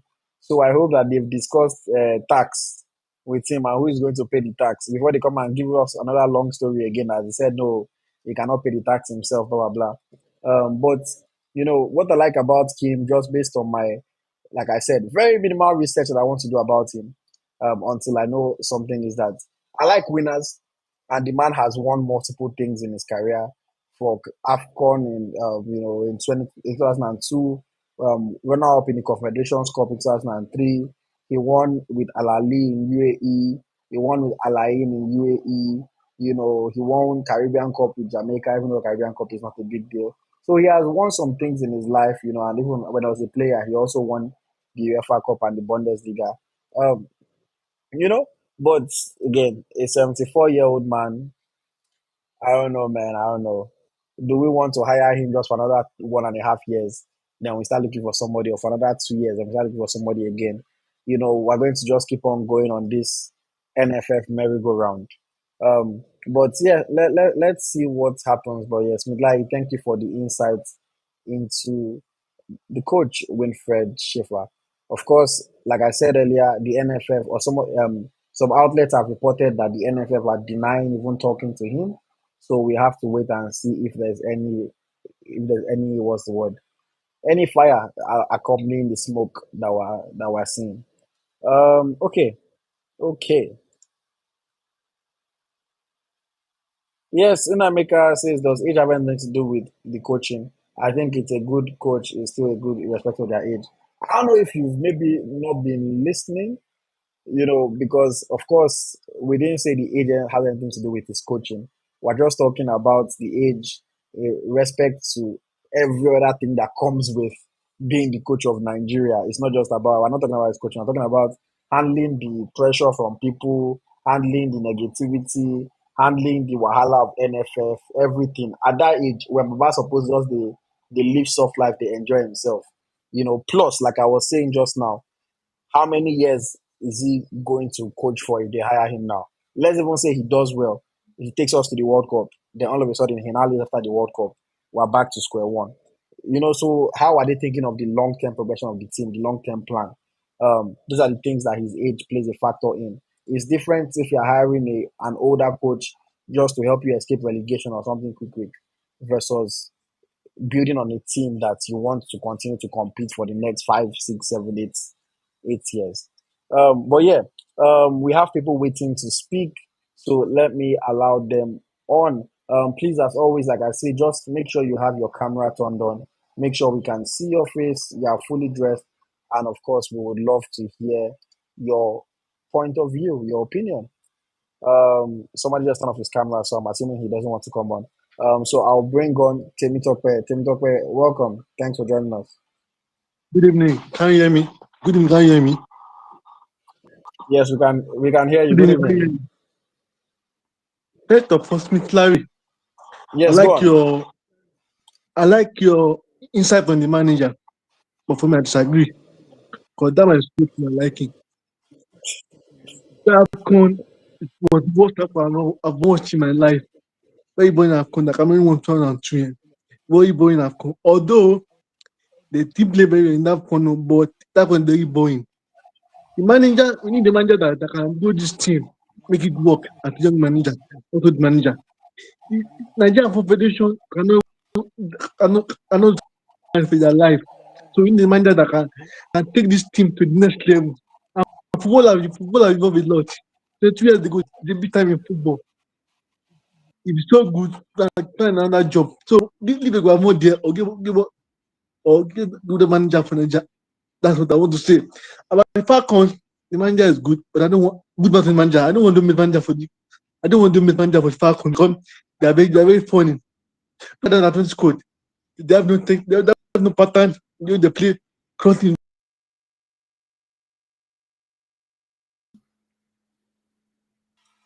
I think his connection is breaking up. We lost you, Temitope. We lost you. But yeah, when you're back, I'll bring you back on. Okay, I think he's back. Hello, are you there? Can you hear me now? Can you hear me? Yes, Can you yes, hear go on. me? Yes, go on. I said the manager they want to bring. I don't want one. It's too old for my it's too old. And that point I'm talking about is that one is the worst I ever watched. That was very boring. 2012 was very boring that con. I watched all the matches in that con. So you need the manager that can take it to the next level. It's too long in football. Football have evolved a lot now. Let's try any manager that can take to the next level. About the Falcons, I don't want to miss manager. I'll miss coach are very poor. They don't have the ability at all. Take care of that 20 World Cup, the 80% that 20 World Cup. They don't play like they play rubbish football in that tournament. So I don't want the home base for the manager. Thank you for the program. I love your program so much. Thank you very much. I'll cut All more right, next thank time you. we do. Thank you. Yes, thank you, thank you. I appreciate you. Temilokwe is somebody that always joins our program. If he's not calling to talk, he's just watching, and I appreciate him. I love people like that are loyal to the program. Thank you, Temilokwe. Nice to hear from you. As always. So, Smidlai, do you want to respond to what he said? He said for him that he doesn't agree with you on Winfred Schaefer or that football has evolved since then, and that AFCON was very boring. So he doesn't want to see something like that. You What do you think? for me, he's right to actually was that. Maybe it was more boring outcome from a Nigerian perspective. Yes, it was more boring AFCON from the young perspective, and then is all African versus Cameroon. There's no one Cameroon to actually retain the trophy. So if you are just like Man City now, I'm supporting this speech, and I'm playing against Man City, wouldn't it be boring for me? They will go and make suffer for 90 minutes now. But for me, I just think that from a Nigerian perspective, it's very boring AFCON. We play horrible football in that AFCON. But that semi-final game against Mali, Cameroon against Mali, it was a tactical genius. And the guy is very flexible. He can play 3-5-2, he can play 4-3-3, he can play. It changes. He doesn't have a specific formation. He just changes based on the opponent you are sure of bringing. So he's a guy that is very flexible. But like I said, football has evolved. I agree 100% with that. Has evolved. But this guy still coaches 121. The manager Eguavon, when did he coach? Before he went to coach again Nigeria versus Ghana. So for me, I just think that the best bet for the NFF is to, if they want to hire him, it should bring maybe upcoming coaches, like maybe 2 of them can be doing the work for him, because I think that you might need to bring his blood pressure machine if he's coming for. All right. Welcome, TCO. Thank you for joining us today. Yes, sir. Thank you. And I just want to say I really enjoy you guys' program, you guys' efforts. Nigeria is my best football team. So, when I discovered this channel, it was like discovering gold on the internet. So yeah, thank you for that. Thank you very just much. to contribute, and also lend my voice to what's been going on. Of course, with regards to coaching, I've called once on this show, and I did mention that if I'm to divide Nigeria's issues or Nigeria's departments into 3: administrative, that is, NFF, coaching, and the players. The bulk of our issues now is in that coaching department, in my opinion. That's what I see. The bulk of our issues in that coaching department. With the arsenal that we have, I'm now speaking about the team. With the team that we have, right, with the right tactician at the helm of affairs, we should be dominating Africa, in my opinion. So, and I think that I think Nigerians are very sentimental, and I think that they have short-term memory loss. How dare people come after the 4 points out of 6 points that we recently got against Rwanda and Benin Republic, because we got 4 points out of 6 points and we quote unquote played well. People are saying that Eguavon should be giving head coach. How is it not the same man that got knocked out, that got outsmarted and knocked out in the AFCON that we played before this one? They got knocked out in round of 16. He didn't have answers. They just found out Tunisia. They just found out that, okay, this guy, it's like he's playing from this angle with Moses Simon, and they just blocked it, and that was it. And they knocked us out. No answers. So straight jacketed in his tactics. The same man could not score a goal from open play against Ghana in 2 games, in 90 plus 90, 180 minutes. Yes.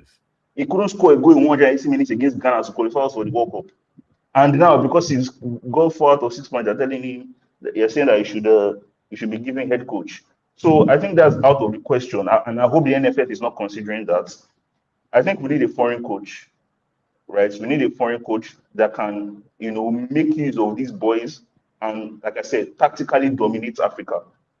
The Shafa person that is being rumored, if you will, I think I'm also in line with Smith Lai. I think he's a good option. I think he's the best so far of the names I've heard, aside from maybe Javier Renard. I think he's the best option so far of the names I've heard. The age, I think, also very good points were made. I mean, if it comes now, how long is he going to stay? I think we need to have this project mentality. We need to begin to have that, just like how Senegal did. Senegal, they didn't just get to where they are. All of a sudden, it was a process, that they built with their coach. So I think we need to start to have that, So, and also, what's this thing with Germans? Why are there so many German coaches? Why is it that all of the options that we're considering, all of them are German? Labadia, German. This guy, German. Again, a road that was there before, German. I mean, well, maybe it's just that a lot of coaches come out from Germany. And lastly, I want to just hear you guys' thoughts on this because I was having this conversation with my colleague the other day, and I was thinking that how about don't you think a South American coach will be more suited for a Nigerian team? Why? Why do I say that? Because this is Africa. This is African football, right? You cannot play European football against Europeans and expect to win. I feel like we in Africa we're closer to the South Americans because our football is pace and power. Is pace and power. Keep it And the power. South Americans, we can of course skill as well because Nigerians are very skillful. Nigerians are very skillful. And I think that the South Americans, they're the closest to us in that regard, in style of play. And look at how successful they are, in international tournaments, Brazil, Uruguay, Argentina, and the likes. So maybe, so my sentiment is that maybe South American coaches will be the way forward. The person that Mikel Obi mentioned in his podcast, For I it, yeah. believe he's Uruguayan, Yes, so you he's again. South American. So I don't know. I would like to hear you guys' more informed opinions on that. Because like I said, you can't play European football against Europeans and expect to go anywhere. And European football, is a lot of what do you call it now? It's a lot of brain currency, it's a lot of tactics, but and less of power. And like they say in Yoruba, say "Ogbon ju agbára lọ." That essentially means that the brain is better than using the Strength. power and all of that on the field. So maybe if we have a South American tactician come in and take over, we'll be able to have that perfect blend. But yeah, like I said, please let's just forget about domestic coaches for now, please, in my opinion. Especially not Teguavon, because I'm seriously beefing him. I won't lie. I'm seriously beefing him after that our failure to qualify. And that's my thoughts on that. So I'd just like to hear you guys' thoughts on that All South right. American point. Thank you Thank very you. much, and Thank you. well done. Thank All you. right, thank you very much, CCO. Smidlai, do you want to take that question that he asked there? Yes, I'm just How about the South American coach? Go yeah, on. I think we suit Nigeria better. I think if you look at South American football, you realize that similar to African football. I think that the South American coach will be able to bring the zeal from those players, get them to actually work hard. I think we are best suited for that type of football. So I agree 100% with him. And let me just try and say something. When Brazil was dominating world football, they used to have their players playing their way in Santos, in Vasco da Gama, and so on. But when they start moving to Europe, that was when things changed for them. They start converting them to a normal European player with technique. So at the end of the day, the Europeans are teaching them how to play. So they're now forgetting how they used to play in Brazil. So you can see clearly that's the reason why I think that Brazil might find it so long, find it very hard to actually win the World Cup now because of that change. So I think it's better for you to play the way you know, because they can't be teaching you what they want, what they're better than they're better doing it than you, and you still want to and you want to beat them. I think it's going to be hard. So I agree with him about that South African coach. I think that it's going to suit us more. I think that it's going to push the team further. And Poet guy, very good experience, well respected. I think he might also be a very good, for the job. But the issue is this, IoT. How many people has NFF called for this job? Everybody say, they call me. They call me. Now we just know that they call guys Poet too. It's too much. It's too much. He just come and sit down and give us a coach. Because IoT, we've been doing this episode for so long.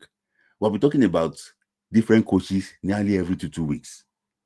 There's one Swedish man we talked about that he's the coach. We talked about Labadia. We don't again. We talked about everybody. We talked about Consensao. Remember Consensao? We discussed these things. It's becoming too much. I just think that the NFF should sit down, please, and get somebody for us.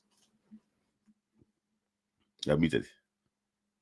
Okay, let me bring on two more people and then we'll wrap up for this evening. Humble Henry has been waiting. So yes, Humble Henry, welcome. Yes. Good evening, everybody.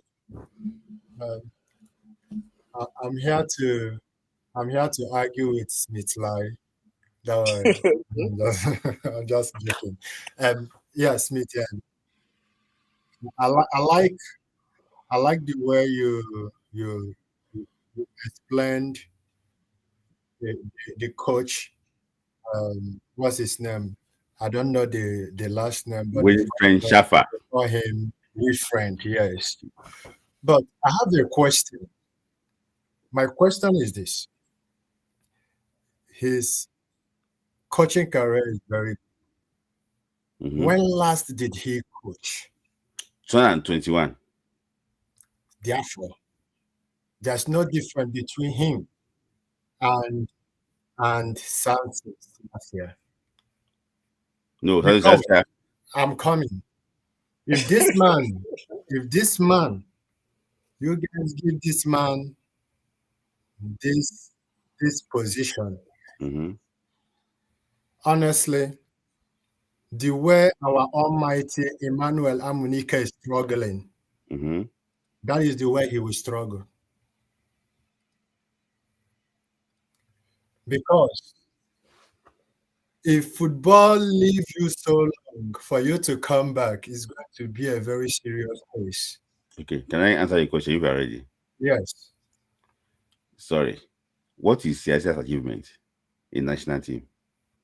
No, zero. Siasia achievement, at least in underage. Yeah, let me go to underage. No, you can't mention underage. I'm talking about senior national team.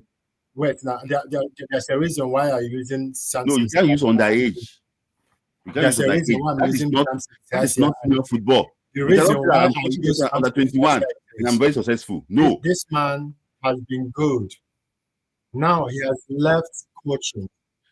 Are you sure that it's going to be good the same way he was?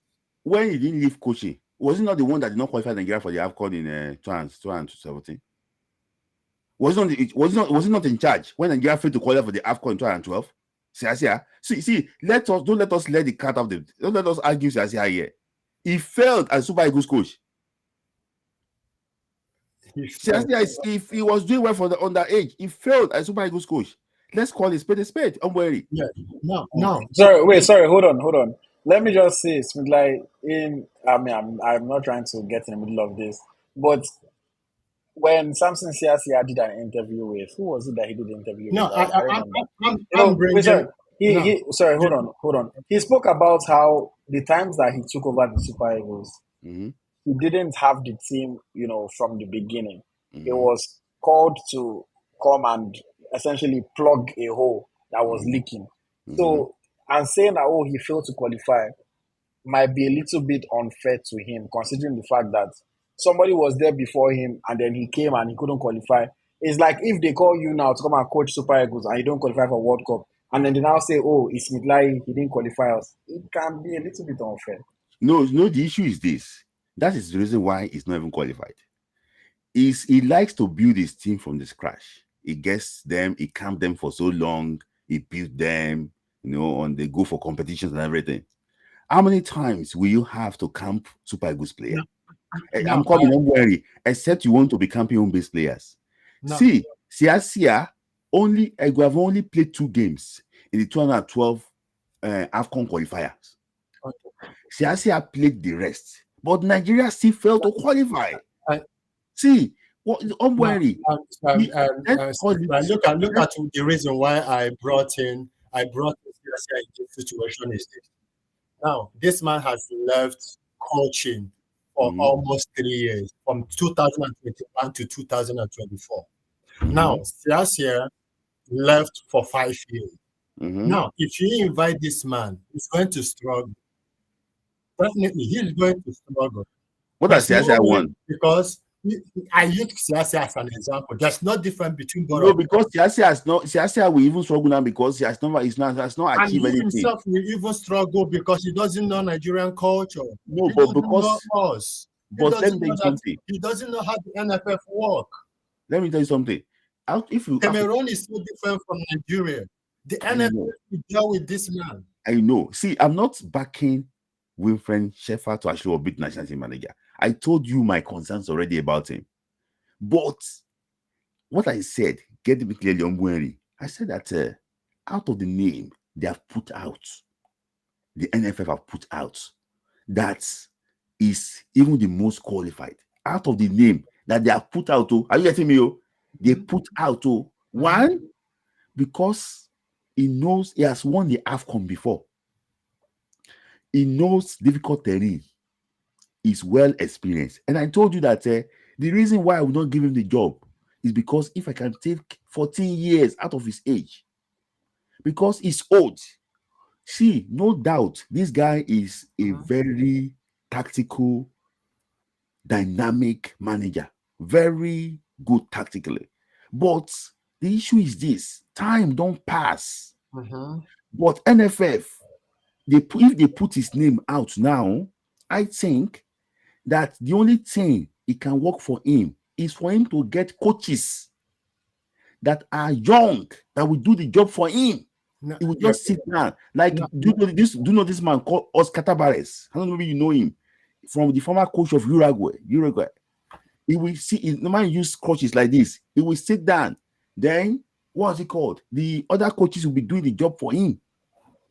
That is my thing. I'm not obsessed with quality. I'm just saying that the name that I've put out, and for those pushing local coaches, see, thank God that CAF have released timetable for the CHAN now. Now them go coach CHAN. We go see what they go do. You can ask me the last question if you want to, before I know that time is already fast. Okay.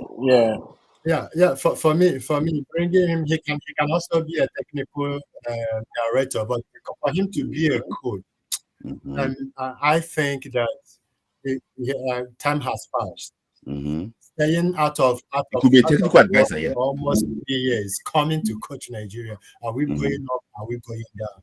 We need to have a coach that is very, very involved. A coach that has been coaching, at least, even if the person's contract has expired maybe 3 months. But don't worry, I let go take that now. That has stayed for 3 years. The coach of Austria now, before he went to Man United, how many years did he leave football before going to Man United, before now moving to Austria? You know, he left football. What's this? Is it Ralf Rangnick also? Yes, Ralf Rangnick. Yeah, Ralf Rangnick. Yeah. Yes. He left football for so long. He came to Man United. He went to Austria. Now, remember his struggle. He struggled in Manchester United. But look at what he's doing with Austria now. Now he's struggling. Who will not struggle in when he now went to Austria, that is where he started building up. Who will not struggle in Man U? He's struggling in Manchester United. Who will not struggle in Man U? Do you think beating Barnsley 7-0 this evening, your creation worker is Barnsley 7-0 this evening is achievement? No. Look at this. The argument is this: for him coming to Manchester United, he struggled. He struggled in Manchester United. Now, when he now came to Manchester United, left Manchester United, going to Austria, Manchester United was an avenue for him to do well in Austria. Let's be honest to ourselves. For you to bring this man, for me, time has passed. This is not the kind of person we want. I understand that. Let's not drag this on too long, because we're already out of time, and I want to bring on Adedamola to give us his thoughts very quickly. So, Ambweri, do you have final thoughts? Just to wrap up. Yeah, no. For me, I'm still in pain that Randewandra resigned, because I pray that they will get somebody that will be better. Yeah, I pray that they will get somebody that will be better than him, because he have already put the ladies together, make them to understand themselves, make them, the ladies born in abroad and people born in Nigeria to come together. I pray that they will get somebody that might do better than him. Otherwise, we are not going for less. All right, thank you very much, Ambweri. Nice to hear from you. Thank you. Okay, let me bring on Adedamola very, very quickly, because we are way over time already. But yes, good evening. Yes. Hello, everybody. So my name is Adedamola. It's good to see you guys again.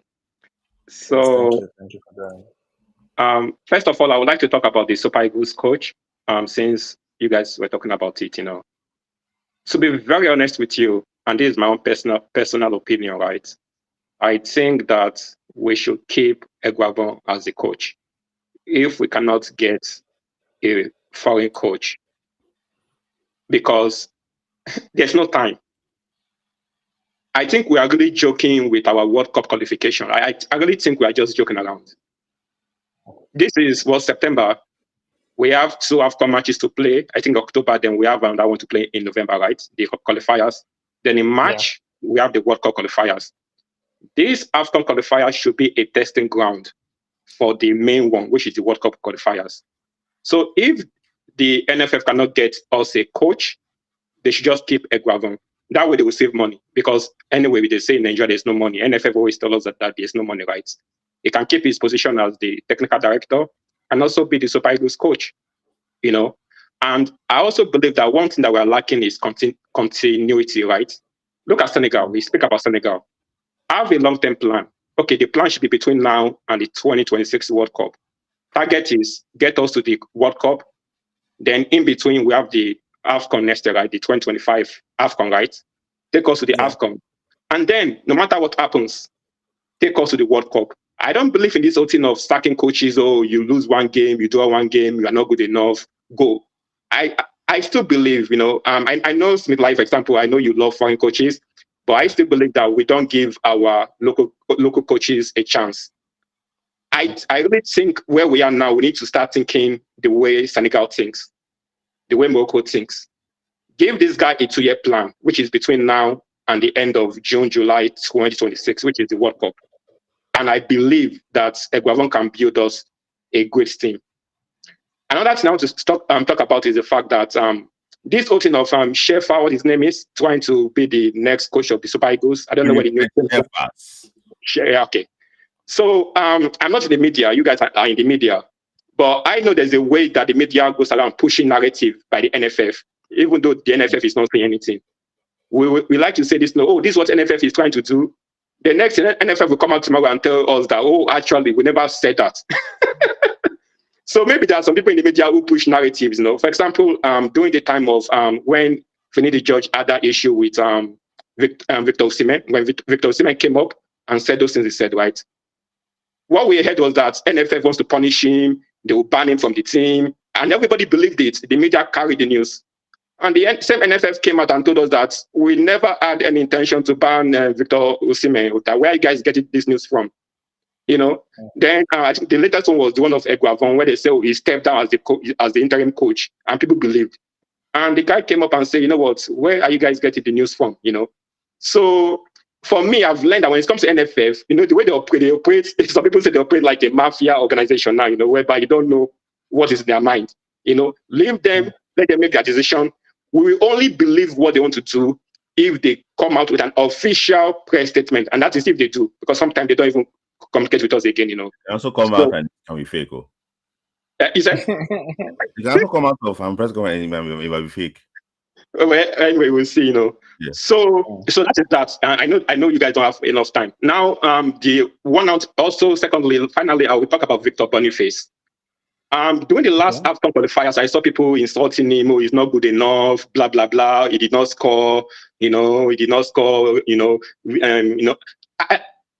Okay, I believe that. I think we don't give any striker that is not Victor Osimhen. We don't like to give them a chance. We give Osimhen so much grace, even when sometimes Osimhen misses goals. Let's face it. And they were like, "Oh, it's Osimhen. Okay, fine, it's Osimhen." But when it comes to our other strikers, it's like, "Oh, it's not good enough. How come in that club they are scoring? Blah blah blah." I've watched the Leverkusen's game, even from last season. I watch most of their games when I get a chance. Boniface is good with possession style football, and he's not in number 9. People have to know this now, and because this is the same thing we did to Kelechi Iheanacho years back, right? Yeah. It's similar to how, I don't know if you saw how Rooney used to play back then. It's very similar to that these guys are not like number 9 who stood on the, in front of the net waiting to score like Alan. No. Possession style football, he passes the ball from the midfield sometimes, keeps the ball, sometimes you need a player like that if you can't get the other player. Like, so I believe that if Osimhen is not playing for us in the Super Eagles, Boniface should always start for us. And I think Boniface, you will get the best out of him as a second striker or even as a left winger. If you see the goals he scores, he doesn't score it. Sometimes he misses goals in front of the net. But when you push him to the wing, he cuts in like Ademola Lookman. And I think before he went to Leverkusen, he was not really playing as a striker. It was Alonso, whatever his name is, that turned him into a number 9. And so we've been deceived to think that, oh, this guy is a number 9, but he's not. And as time goes on, we will actually know that Boniface is not a number 9. In the Super Eagles setting, I would say maybe if we decide to play maybe a 3-5-2, for example, you play Osimhen, you play Boniface as the two strikers.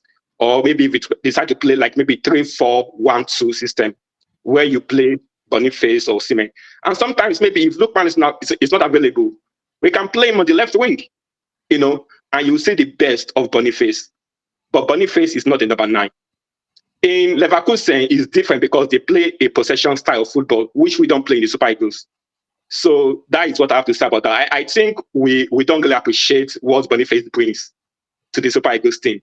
So we judge, he has not scored. That is the same thing we did. Okay, I don't want to mention names, but that is the same thing we have done to our previous strikers, and they lose confidence. But when it's Osimhen, yes, okay, fine, So that's just what I have to say about that, All right, thank you very much, Adedamola. Some points well made there. I wish we could dive deep into it, but we're way over time, so we have to wrap it up. But thank you for sharing your thoughts. I know people will either agree or disagree with you in the comments, so you can come back and check the comments later to see what people are saying. Smila, you want to say something quickly? I just like add to to what you actually was said. It's a country of opinion. For me, I don't like to just get deceived by anything I actually would see. I will tell you the reason why I oppose Eguavon, and I will not say that I will not say and hide it. See, I've followed this man since 2003. He has been coaching. I know if you bring Eguavon to come and play the last 3 games in the World Cup qualifier, he's the best man for the job. The moment a coach sits down and understands the way he plays, that is the end of the road.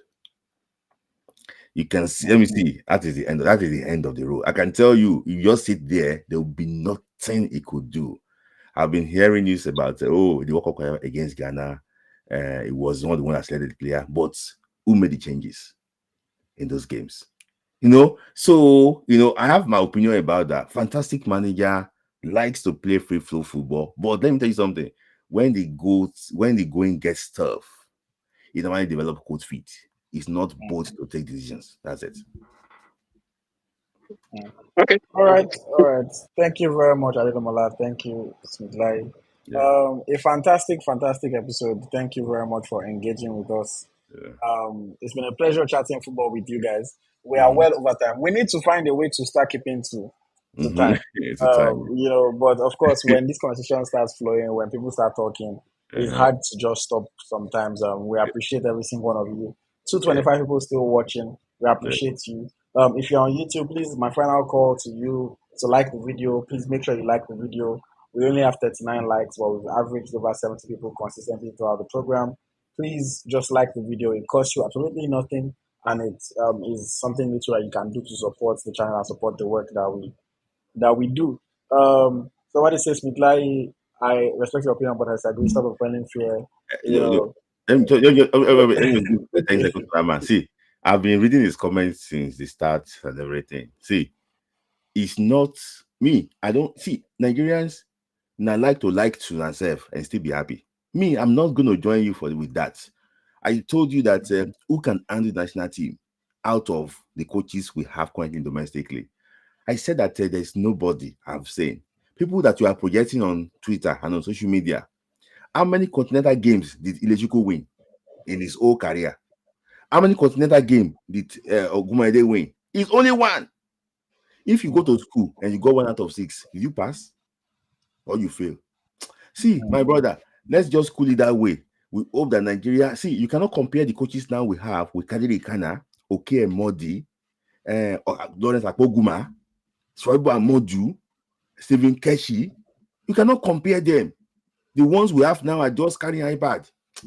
Thank you. All right. Thank you very much for watching. Thank you for listening. Thank you for engaging with us. It's been a pleasure. Of course, so much happening in the world of Nigerian football right now. Champions League, watch the Champions League, watch the Europa League, watch the Europa Conference League, support the Nigerian players. And, we have internationals coming up next month. We're going to, of course, be here again next Tuesday to talk to you guys, an update on whatever has happened. At Nigerian football, something always happens every week. So there's always something to talk about. And yeah, if you want to support the channel, please like, share, subscribe. If you have some money that you'd like to spend, you can leave a super chat. You can visit our merch store, eaglestrikershop.com, and you can look fly in your t-shirts, hoodies, with your phone cases, and so much more. But until next time, my name is Ayoti. My co-host is Smith-Lai. Thank you for Yes. joining. Wonderful Thank edition. you. Yes, this is the Niger FC podcast. Bye-bye, guys.